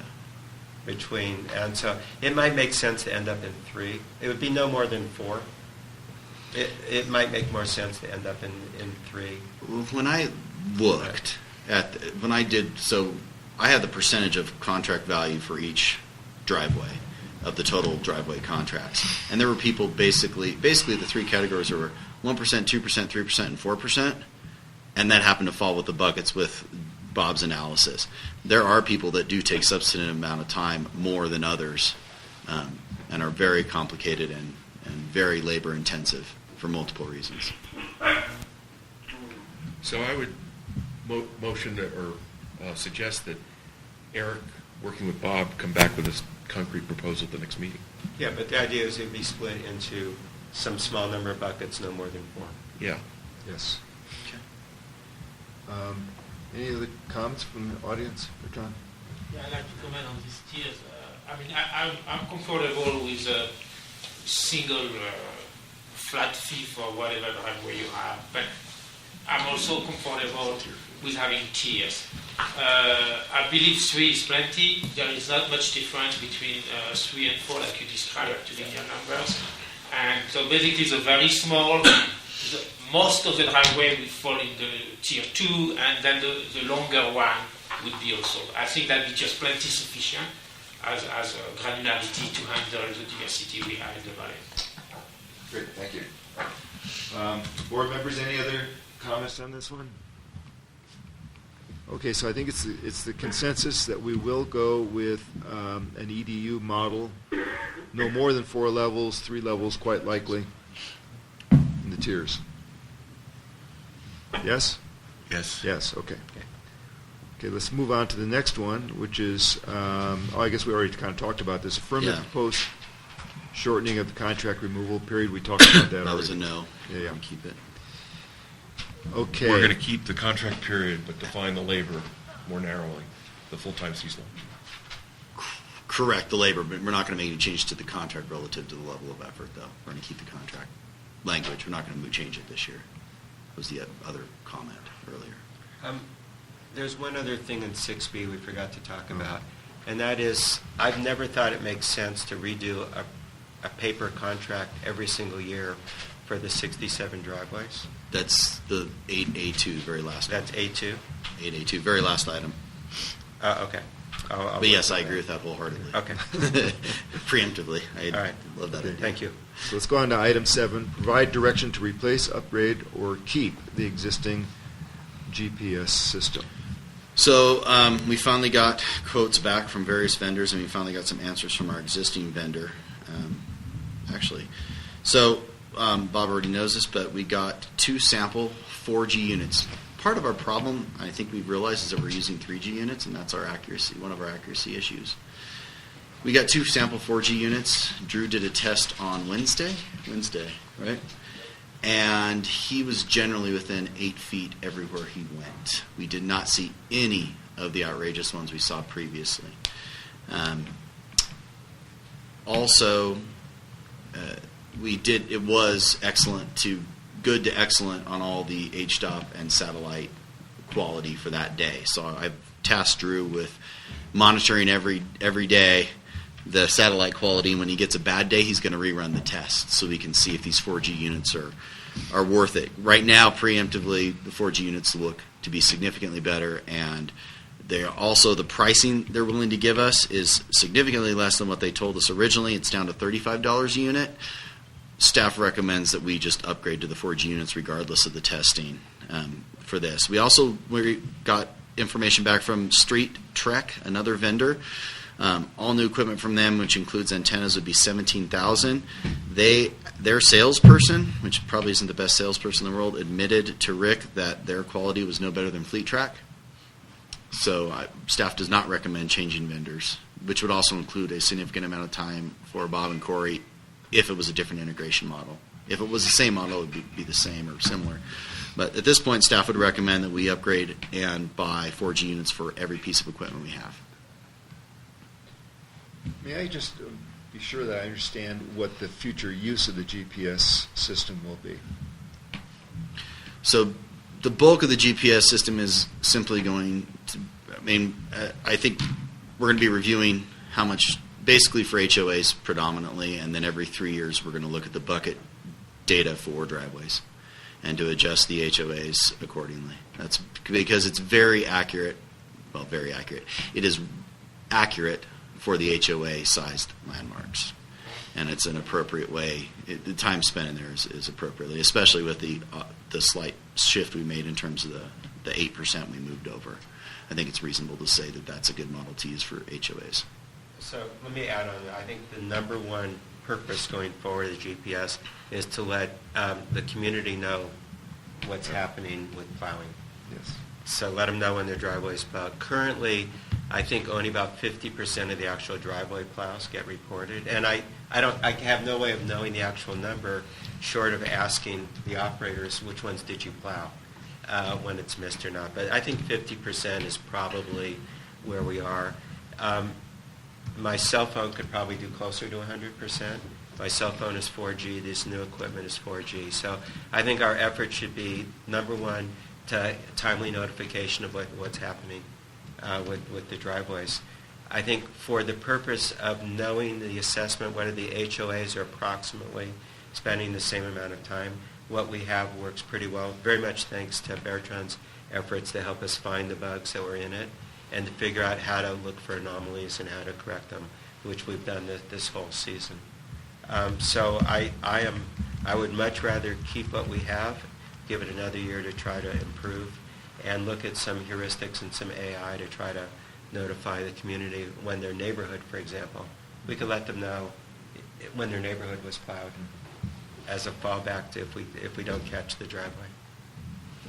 So are you recommending not upgrading to the 4G units? No, I would definitely upgrade. It's a nominal cost, and if it saves me 2 hours work, it would break even as far as I'm concerned. What does the cellular bandwidth have to do with GPS accuracy? I believe it's using the cellular signal to correlate its position, which was common in GPS going way back when. There used to be land-based things that would correlate. That's when the deliberate induction of errors was put into the system way back when. So I think that helps it handle things. So I just want to be sure that with all this, the change we've made, that it takes a significant paperwork burden off of the snow removal staff to record every day, or find the anomalies or whatever it is that they did that Dave Waddle talked about last time he spoke. Well, after every shift. Yeah, after every shift. Are they still going to have to do that after every shift? Correlate? The only thing that we're having them do at this point is document in which HOAs they worked. It was very common for me to see someone working in Edelweiss but Thimblewood getting charged, and that's the data curation I do weekly. I just go through and cross-check those, and if I see a charge in Edelweiss and he marks X, I didn't do it, but he did Thimblewood, Thimblewood should have got the fine. Yes. It's not like how much, does it seem like an appropriate amount of time that you spend in It's pretty minor. It's one sheet and just an X. I mean, because you're talking about somebody in a storm cycle, you're doing a 10, 12-hour shift, and then you're going to you get out of a trackless or punchy, and you have to try to make piece of paper. Yeah. The other thing that would be nice to have is when there are obstructions that prevent them from doing their work, to note that, so we can report it back and try to improve those. That would be the only other thing I would recommend that we ask them to do if they can. But this would represent a significant reduction from what they've experienced. Yes. Through this year. Significant. Okay. Bertrand. If you predefine rules, including driveways, so I think then there is no need to actually write down everything that the driver do. But if there is an anomaly, for example, I'm not doing that specific driveway because I have a car parked in the middle of it, then he should report this thing, I think.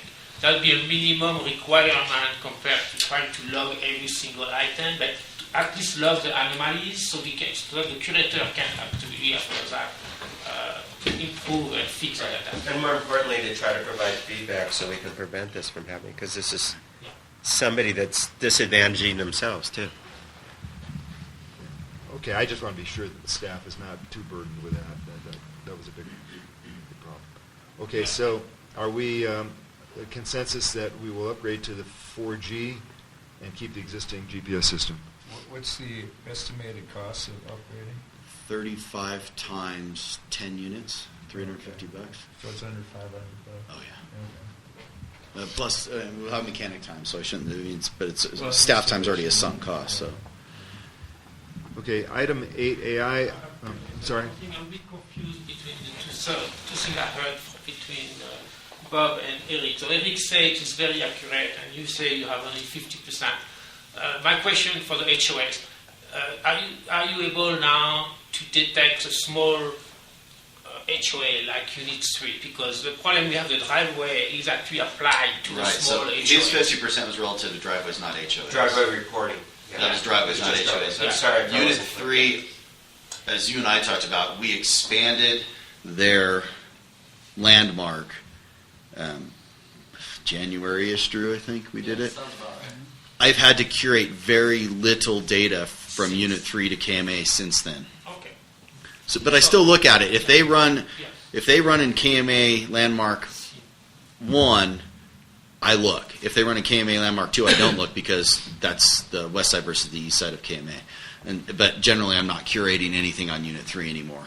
I could tell you I didn't do anything in March at all.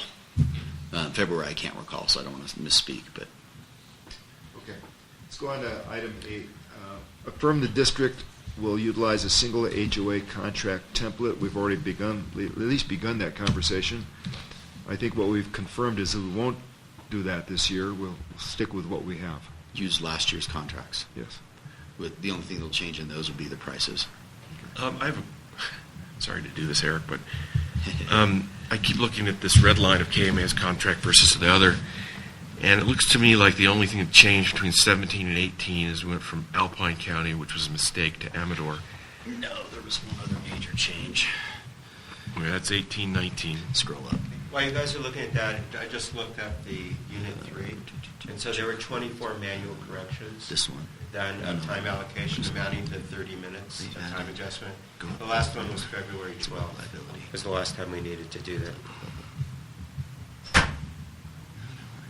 Oh, you're 17, 18. Go to this one, sorry. And the adjustment notes, next time you get a data dump, the adjustment They added notes that. are in Their there. attorney added that. So you can see it. That was the big change. Are we? So just to summarize, the big change. So KMA's contract, Standish is right. One thing changed from Amador to Alpine. That will actually have to change back. There's actually a statute that public utilities, wherever their place of business is, and since our office is in Alpine County, we have to be sued in Alpine County. That's how part of the way we got out of the lawsuit over on Palisades, because they wanted to do it in El Dorado and they didn't want to fight in Alpine County. So we will change that back to Alpine County because that's a statutory issue. The other change was KMA's attorney removed or specifically included language that KMA residents are not able to request plows of parking pads or roads. And that was added by their attorney this last year. That was a big change. So, other than that, there's really minor. I'll just record one concern, and we'll find out if it, when the contracts go out. But it does bother me a bit that the only thing we say about our level of service is that it's up to the judgment of the district staff. Yeah, previously. And well, let me just finish. And so Okay. I think that this, in the early part of the winter, the biggest source of complaints to me personally, and I got a lot of them from East Meadows folks and also from others, was that we did not clean up small snowfalls, which resulted in ice that lasted a long time. And I know 2 or 3 people who fell on that ice. There is no place else to walk. You got to walk on the roads. And I know Columbine Circle, for example, had a ton more breadth of ice than I had ever seen before. So the fact that we don't, and this has now come up with some East Meadows residents in an email to, at least to Standish and me, and I think maybe to Eric. But I guess it was to Standish and me, and copied to a number of other East Meadows people. So it may come up, and I don't know how you define a level of service because you don't want to tie our hands to something we can't do and can't live up to. On the other hand, I can understand after having had this winter experience why some people will say, I'm not sure we can trust district staff judgment on this, given what happened earlier in this year. So I'm going to just express that concern. So I'd like to I don't know respond what to to do. that I don't know what to because do there's definitely a misnomer, I think, a misunderstanding. So the contract prior to this was we didn't start until 4 inches. And Dave told me, sometimes I need to plow an inch because it's going to freeze the next day. Right. So the new contract actually gives us more leeway. We can go back to 3 to 4 inches, and then you have 4 inches of ice instead of an inch of ice. Well, no, I'm not suggesting that that's what we would do. But that's the alternative, because that's what it was previously, was 3 to 4 inches. So we tried to make it better for the HOAs, not worse. Yeah, I know, but this is not a black or white. You do that or do that, and with nothing in between. And so I don't know what the language would be, and I don't know that we have the appetite to develop such a language at this point. I'm just saying that it may come back when it's time for people to sign this contract. That issue. I'm just running up the red flag that it may come back, and we may need to create some language that is both service-oriented as well as protective of what we can do, what we can realistically provide.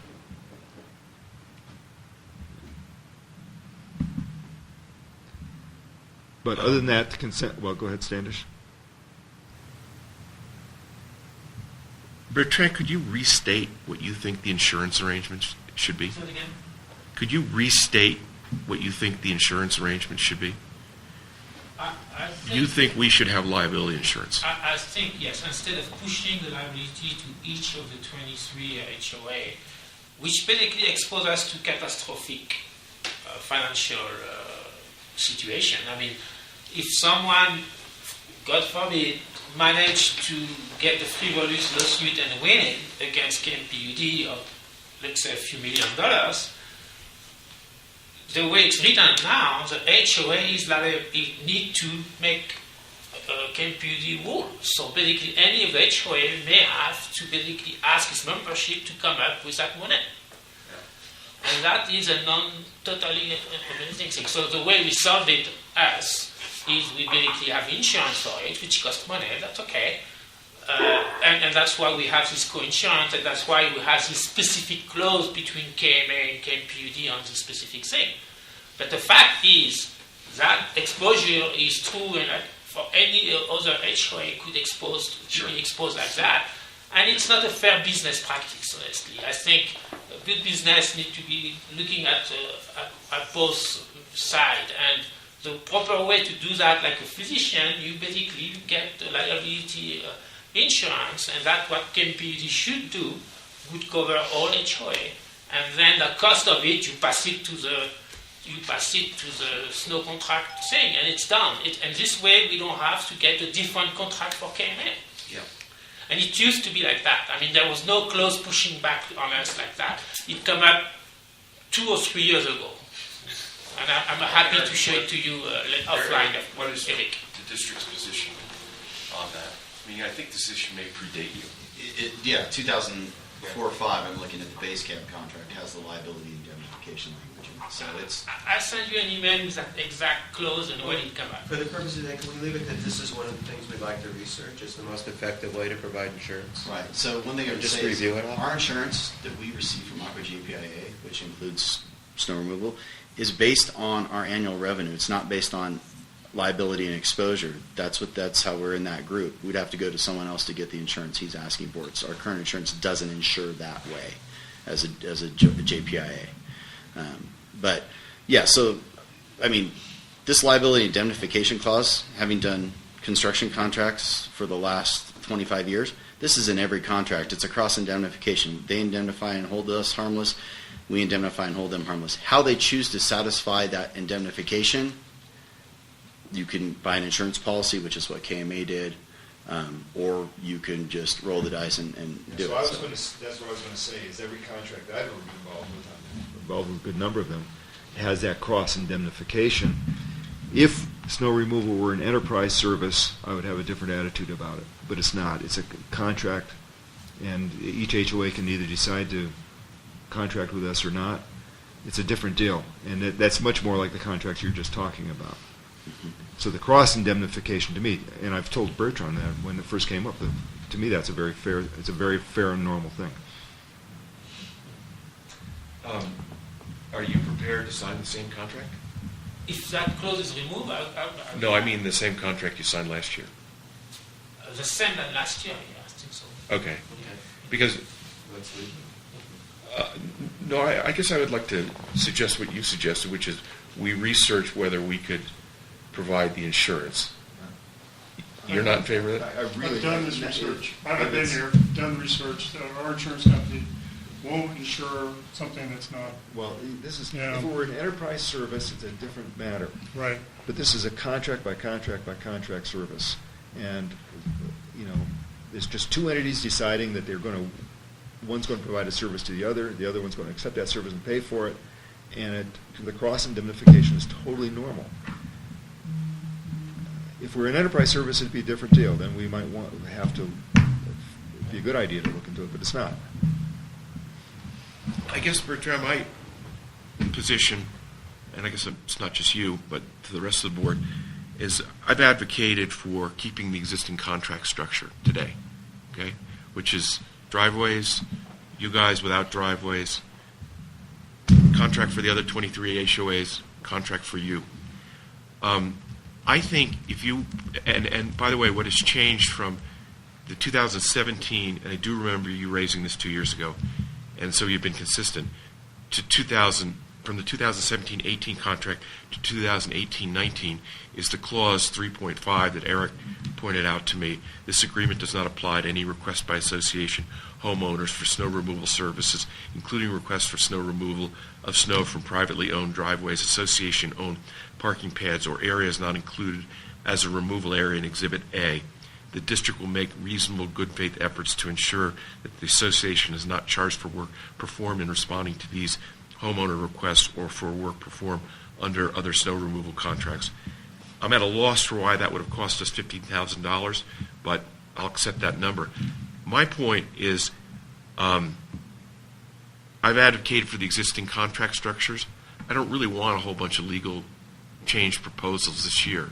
So if you do put forward any proposed legal changes, I think you should have to cover the district's attorney fees, starting with a $10,000 deposit.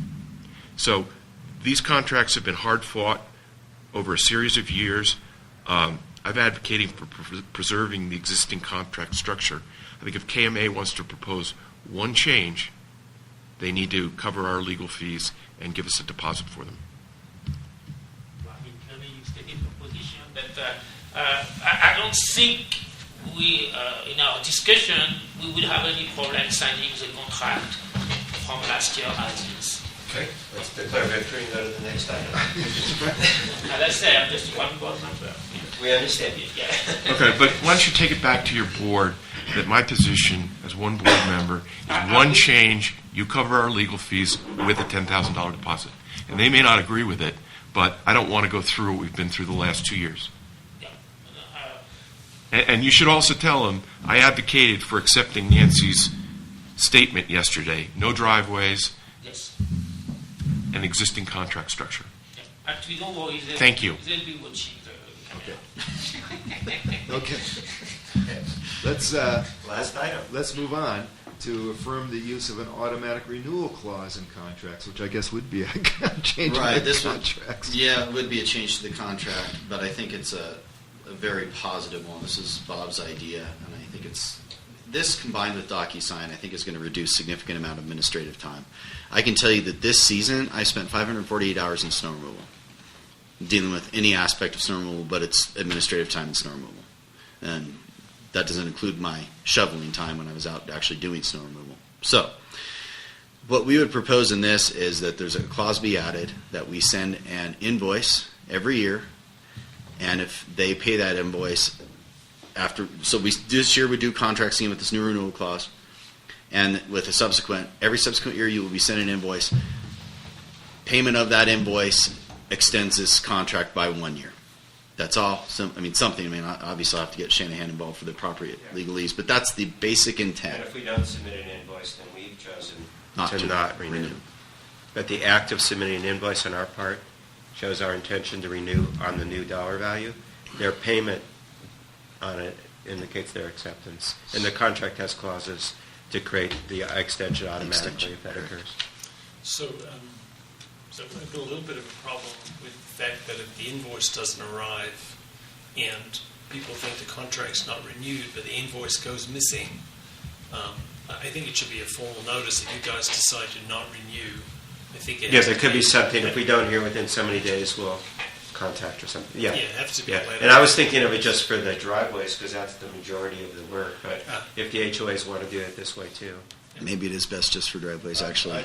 Thinking out. I was only thinking of driveways for Okay. this time, because that's the big. That actually, I think, makes a lot more sense. I think it makes a lot more sense, and I think that, well, I don't know, I think in a conversation I had with Bob, he suggested that for driveways, pricing stays stable for 3 years. For 3 years. Well, and the then- EDU Well, stays the stable. EDU assignments stay stable. Oh, the for 3 tiers years. stay, okay. Yeah. But But if the price- let's say tier 1 was $500, and then next year we agree Right, there's a 10. 5% increase, it'll be $525 or some rounded number. Okay. Uniform across the tier 1. Yeah, because since we're doing tiers anyway, there are changes to the driveway contracts. Yeah. To express that. Oh, okay, Santos? I agree with that. On this contract thing, why don't we have the arrangements that we have with KMA with the other HOAs? In other words, if Eric's right, it's a contract service, it's not enterprise funds. We have this cross indemnification and insurance stuff with KMA. Why don't we have it with the others? So that was actually going to be my recommendation until the prior thing where we're not going to change the contracts. I would have recommended we went to the KMA contract language minus 3C, 3.5 for everyone, which was the 3.5 actually exists without 3.5. No homeowner can call for a plow because it's our contracts with the HOA. It's always been true, but their attorney wanted to add that, so they did. So I would say yes, I would use that minus 3.5. I think that was actually my intent this year, but if the board would entertain modifying the contracts to do that, I think that's fine. This is adding the cross indemnification. Well, the cross indemnification's there. It's adding the insurance that we will get additional additional insured certificates for the HOAs upon request. We get them. We just will provide them with a certificate upon request is essentially what it is. And we notify Aqua JPA we need 24 additional insureds for this HOA this is. And it's not a lot of extra labor for the district. We do that? We do that for KMA. But we would do it for the others if we added that clause. It's not. They don't charge us anything for the additional insured certificates. It's nothing. No cost to us. It's just a little bit of time, less than 10 minutes. Well, if we go to 23 other HOAs and say they need the same insurance arrangements that we're requiring at a KMA, aren't they going to go berserk? I'm all in favor of anything that induces calm in the system. It's going to be an expense for us. We're going to have to have a legal review, 23 times the legal review. But the HOAs are already insured. Yeah. It's just getting additional insured certificates. I find if you Unless an look at HOA it, doesn't have unless- insurance, unless then it would be a unless different issue. Does not induce calm. I'm looking for calm. So let me come back to that contract issue. So 3.5, is that the section that relates to... It's the section I just read. To what? I don't know. It's the section I just read, which says that your owners can't call up and request Oh, a okay. pad So to this be one, plowed. based on the change that's been made this year, I'd like to see, to take the time to look at the data once you come up with it, but basically you are suggesting to change a bit the percentage HOA versus driveway to compensate for that access time, right? So if you do that, I think at that point, KMA may be willing to drop that 3.5 thing. So this way, if you apply co-insurance to everyone, then we could be back with one single contract for everyone. That makes sense what I'm saying? Yeah. But I'd like to see, before I acknowledge it, I'd like to see the thing, so your proposal first. But potentially, it's totally, the reason we wanted that is because we didn't want to pay for back and forth people getting their driveway access. So now if you have a way to handle that, then we don't have to put this restriction. So that'll be one change we may want to remove. So with respect to the mutual cross indemnification and with respect to this clause, unless the contracts have to be, this was really so that you have their assumptions for budgeting purposes, so that KMA and others can get their pricing early enough with the exact language of the contract around those two items of contracts plural. Can we wait on that? The automatic renewal will figure No, into no, I'm budget. not talking about the automatic renewal. I'm talking because that affects the administrative stuff. Right. That's this item here. Yeah. What I'm talking about is, should we include cross indemnification for East Meadows and the others, and should we drop this 3.5 from theirs? We do have cross indemnification for all HOAs and driveways. That's in there now. Oh, okay. That's in every contract since 2004-05. Everybody had that. Oh, okay. It was what KMA did was, we're going to indemnify you via insurance, and you must indemnify us via insurance. Cross indemnification doesn't require insurance in any of the other contracts. Okay. Theirs specifically requires it. Okay. Which is one way to satisfy it. Okay. So I think where we stand now is we're going to add the automatic renewal to the driveway. We're going to keep the contracts otherwise the same, unless there's a good reason to change it, but we don't have to decide that today. Yes. Okay. Yeah, I think that's reasonable, for sure. Okay. Yeah. Because the changes that we've talked about don't induce significant admin time such that I would need to budget for it, which is my concern. Is I want to have a budget number ostensibly by the next board meeting. So there will be an agenda item, maybe over a couple of months running, about snow removal contracts, and that's when we can tackle the language. Absolutely. Okay. Absolutely. And the dollar amounts specifically. Correct. Yeah. Okay, then are we finished with this? Are there any more comments? Anything? Frank? So on page 124, and admittedly I'm new to this, what seems to be a stormy discussion in the past. The total contracts line for HOAs was $448,000. Is that the total sum of the collections? That was for all HOAs billed in this current year. 2018-19, this season's contract totals for all HOAs. Right. And do I read that if we end up with one of those options, I'm just trying to anticipate what a percentage increase looks like. If I took the 601,000 total for HOA, that would be the increase, the delta. Those are for representative purposes, but yes, you would be right to look at it that way as an approximation. I think that I'll just speak as one board member on this. And there's just, in my view, no way we can make that kind of a big jump. So I don't know how, they've got to crunch the numbers bottoms up. Yep. We've added some labor, given them some flexibility on some of that labor, and we're taking away some administrative costs, and I'm not sure what else. But my hope is that it doesn't make that kind of a jump. I think that it's just. I just think that's a huge jump. What jump? From 448,000 for the HOAs up to 601,000 for HOAs using the. We're talking about at least 22% increase there. Yeah, and it would be. First of all, we knocked back the labor a little bit on that one, so it'll come down a bit, and then the administrative costs. So I don't know what those numbers are going to be. And I don't want to jump ahead, but on the premise of these numbers and some really good model work here, it's a pretty scary jump. I agree with that. You're looking at between the alternate model and the ops model, so you're looking at between a 10% increase and 20 plus 25. 10 and 25, that's what it's going to cost. And this is a contract service, so it has to be a net zero at the end of the day for the district. So you are saying between 10 and 25? Based on these, as an approximation. Based on these models. So more work to be done. More work to be done. I imagine maybe we'll have the first stab at real numbers. Now that we have the policy decisions, maybe we'll have the first stab at real numbers. See, my point to to recommend Eric, to shoot for the lower end. yeah, my point to Eric was that I think it needs to be a bottoms-up budget, Yes. which he agreed with. And I asked him to put in our historical range in that memo on the prior page, which is 588. So this idea of using .36 is very, very rough. And I think you agreed with that. I agree. Absolutely. Yeah. All right, thank you. I just Okay, yeah. getting no, a sense. Understand that. The envelope. Understand the concern. Okay, we can now move on to General Manager's report.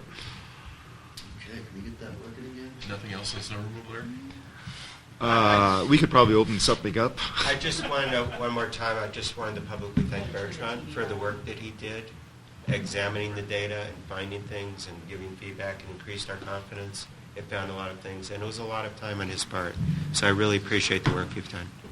Thank you, Bertrand. Well, actually, I appreciate the responsiveness of the board as well, because at the beginning that was not, we are not really working together. So at this stage, it's not the case. Good. I appreciate that. No, Thanks. power's not even on. I'd also like to thank you, Eric, and your staff. Oh, yeah, absolutely. Diligently working on these issues. I know I was a little rough on you in the January 23rd Ops Committee meeting, and I really appreciate the positive response of you and your staff.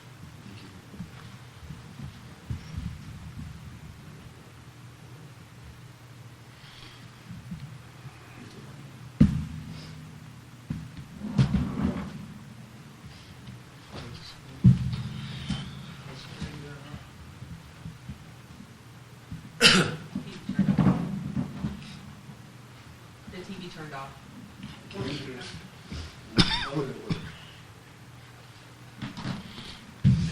my 4 versions. Along with this piece of shit. Too exciting.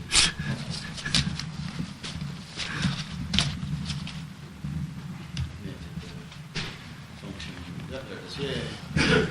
Not gonna full size it either. So the board is mostly. Now somebody edited this proposal and got the wrong one. Edited the presentation, unfortunately. So, but a few weeks ago, staff received a phone call from a housekeeper notifying us of a propane leak. Or a weird smell was actually what we were notified of. And so Ed Benson responded, and as did the fire department, as did I, and as did Drew. And unfortunately, this is not the right picture, so I apologize. But basically in that bottom corner, Ed had to get down there, and that's about, I don't know, about 20 feet down. He had to dig down, climb down, post hole down to find the meter and start digging. Ultimately, they dug out, and they still need to dig out some more. That's not blood, that is red paint. But they had to dig out some more. But we did find a leaking union joint due to the weight of ice and snow on this propane line. Essentially, between the housekeeper, Ed Benson, and our fire department, we averted Noya Part 2. There was the entire basement was filled with propane. One spark that house would have been gone, as probably would have been some neighbors. So we did, as it's on the latest newsletter, we did reemphasize that this is happening. People need to dig it out. We know there's propane meters with 20 feet of snow on them, and people need to be diligent about their vents and about digging them out. So just want to make everyone aware of that. We did buy 2 new vehicles. So we budgeted this fiscal year $60,000 for one vehicle to be shared between electric and propane. We actually were able to purchase 2 gently used vehicles for $45,000. Unfortunately, we couldn't quite get a third in there for the last $15,000. We actually had one, but it got sold before we could make a decision on it and pull the trigger. So there's our 450 and there's our 250. You can't really tell the difference from the pictures, but they're pretty clean, and we're pretty excited about that. We'll be doing some vehicle juggling amongst the departments now that propane has obtained these. So that is good news. The other thing that I wanted to make the board aware of, I don't have a slide for it, but Amador County is considering a short-term rental ordinance coming up on their next planning commission meeting I believe it's on the 23rd. We have posted a link to it on our website, and Jess is in the process of sending notices out to Amador County residents only. And as well as KPS, Pyramid Peaks, and Vale housing, so that they are aware, because there's so many short-term rentals that this affects everybody in the community, at least in the Amador County side. They don't have an ordinance. Alpine County already has an ordinance. You get that piece of paper every year. Do you do a short-term rental? Fill it out. No big deal. This applies to Amador County only. I will be attending that planning commission meeting on behalf of the district, and I encourage anyone else that does a short-term rental of their home to attend that meeting as well. It's at the Amador County offices at 7 o'clock, and I will tell you the exact date. It is the 23rd, right? No, of April. April 23rd, 7 p.m., Amador County building in the main board chambers. So it's on Court Street in Amador County. You can look it up on their website as well. But this could have a big impact on the community, so we wanted to take a proactive approach, even though it doesn't affect the district. I thought it'd be important for us to be there. So, adopt an ordinance about short-term rentals and taxation thereon. So transient occupancy tax, TOT tax, it's called pretty often, yeah. So that's coming up. That's all I had. That's it for the general matters? Okay. Operations report, Rick? Okay. As mentioned earlier, our mechanic that we hired is coming from a professional background, and this is a picture of our storage room above the vehicle maintenance shop and thermal shop. Never seen it this clean, organized. Tom's made a huge focus on safety and trying to make sure we're shelving items that we'll use and not overstocking. So that, with the purchase of the vehicles, again, we're just pleased with finding good quality staff that are committed to the district. As mentioned before by Kelly and Eric, the T1 line did suffer another freeze issue. As you know, we did a temporary repair earlier in the year. This is the location where the problem happened here at Silver Lake, and actually brought in an example of the conduit that the fiber optic line lives in. And as you can see, and I'll pass this around, just be careful, this is a 16 fiber optic line there that will poke you. You would think that much volume in a conduit would not cause a problem with freezing. Clearly it has, and we've dealt with this since 2015. For this particular break and repair, Edge Communications came out with our staff after spending some hours digging it out. Had to go in, and the picture on the right is actually the conduit where it was tapped before, had to rerun the line. And this picture here is actually the water that came out of that conduit line, and it drained for quite a period of time. I was surprised there's a video of it. But again, it's an issue that we'll try to resolve this summer. How about putting weep holes in the conduit? Essentially, that's what they did there, and that's one of the recommendations to try to modify or change. See how this angle is here? Our fiber optic line is the smaller conduit or pipe above the actual power line. Right. And so at those elbows on both sides of the bridge, particularly on the west side of the bridge, that's where we're finding the issue. So we'll work with Edge Communications and consultants to figure out what the best way is to resolve this issue. Because if you allow that to keep freezing, it'll explode the conduit. I mean, I've seen that happen structurally to 6-inch square tubing up here. Yeah, we're going to talk about snow and what it does to metal in my next report. So it's amazing how much force and strength there is.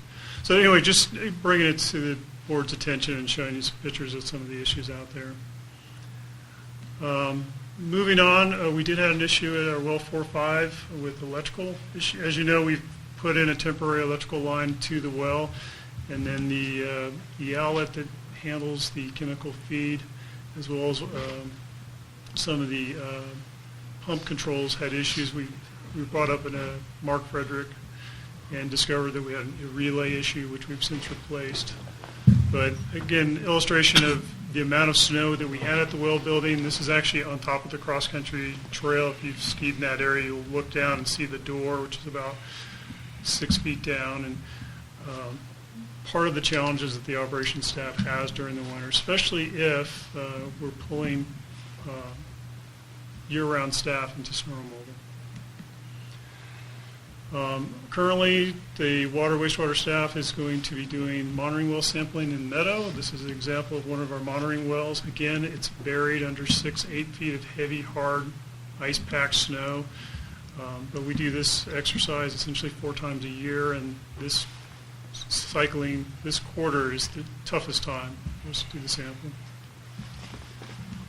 And then finally, this is a picture of our radiators at the powerhouse, of course. This is the radiator set for the Volvos. As you know, we've been challenged in the past by trying to protect all the pipes, the radiators themselves, from snow load and or snow drifting into the area. When the generators are on, it's not a problem. There's so much heat created, it clears itself. But again, in the past, we've had to actually dig in and get to the controls on the side of the building there. Those switches, ice would fall off the roof, turn off the breaker for the radiator. So we've figured out a way to prevent that from happening. Again, the snow load in this area is very extreme, and it has to be constantly maintained and cleared out, so the generators will run in case of emergency. As you know, staff has built a structure behind the powerhouse to try to protect it, and then again, constant dating and maintaining. This year, an unusual snow year, this is the expedition behind the powerhouse. Very tight location, really no place to move snow. And as a result, some of the coolant lines for the radiators for the Volvos, actually, I think 4 out of 6 right now that we've seen, we're still digging them out, have bent. So we're not able to use those generators or those radiators. It looks like the Caterpillars, 1, 2, and 3, are doing fine, but obviously the Volvos are going to have to be repaired until we can, or get dug out and make the repairs before we can run those again. But that's an example of what the extreme snow load will do and the lack of maintenance. Again, when we pull Ed and Joe Forrest and put them into snow removal and neglect this, it creates problems and consequences. So we're dealing with those now. And that concludes the operations report, unless there's any questions from the board. Any questions, comments? Thank you, Rick. Thanks for a great job this winter. I'll pass it on to staff. Okay, standing committee reports. Let's start with finance. The only thing we haven't talked about is we have some California special district requirements that we're working to fulfill. There are 5 of them, I think: GASB 74, 75, reserve guidelines, local debt policy, investment policy, and reimbursement policy. And we think we need to work through those in advance of going out for a rate study. Is that right? Yes. Because they don't set our policy rates. And we're aiming for a draft of those for the finance committee for our May meeting. And it's actually committee members doing some work. Which we appreciate very much. Yeah. Operations committee. I think we discussed everything then. Yeah. Planning committee did not meet, but 2 items have made progress. One, very quickly, is Eric has a draft of the letter to the Caltrans we mentioned last board meeting, encouraging them, or basically saying how can we assist in keeping the Highway 88 open more often, fewer closures. So he has to work with Tom Fortune on that. The other is, and I'll hand it over to Bob. Bob has made some great progress on a study that we think is very important to the future of Kirkwood. Basically, heat pump study. So I'll hand it over to you. So we've made an offer to a grad student from UC Davis who is graduating this in next month, and he would start on June 24th. And the project plan idea, and this is all about looking at whether we can get the larger buildings to use heat pumps cost effectively instead of propane. And the project plan is divided into 5 phases. The first phase would be to get the information about what the specific buildings we've targeted and what their requirements are. And then he will survey the market to identify that there are products that could potentially meet that need, and also contact NREL and the Department of Energy to get the latest in terms of research into low temperature heat pumps. There has been a lot on the government on that. So assuming that's positive, that the demand could be met by products on the market, then he would go out and get references from people who use them in cold climates and identify some potential vendors. If assuming that goes well, which it should, then there'd be a first pass financial analysis to figure out what would the rate need to be. We would have a special utility rate just for metered heat pumps, and we'd figure out what that rate would need to be to compete with propane and provide either neutral or some benefit to the property owners. Also, there are government state grants for things that reduce the dependency on natural gas. So that would be the next thing, is to figure out what the finances would look like to make it work. After that, then there'd be site-specific inspection to come up with other sites that would be willing to go out to bid to do the replacement once they know how that works, and then assist with request for contract proposals. If there's still, that will all be finished by September 1st. If time allows, we'd look at single-family homes and also look at heat pumps specifically for snow storage locations to reduce the amount of snow storage we need, potentially increase parking. So that's the proposal. We'll send him a contract, and he'd get started fairly soon. I thank Frank and John Wien and Brian Bigsley, who have all agreed to help with this, provide the building sites for the study. Thank you. IT? Nothing. We haven't met. Jeff, Personnel Committee? Nothing to report. Okay. The Temporary Advisory Committee, this is the fire study. I've just found out from Eric that the Alpine County folks are going to be meeting internally this coming week? I believe it's next week. Next week. And then we'll have a better idea of what their proposal is to us, and then we can either decide to send out that RFP to consultants for 218.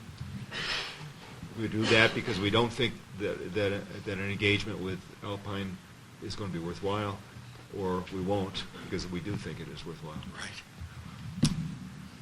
Okay, general discussion. Any other topics people want to bring up? Seeing none, then we can adjourn. It's 11:40 approximately.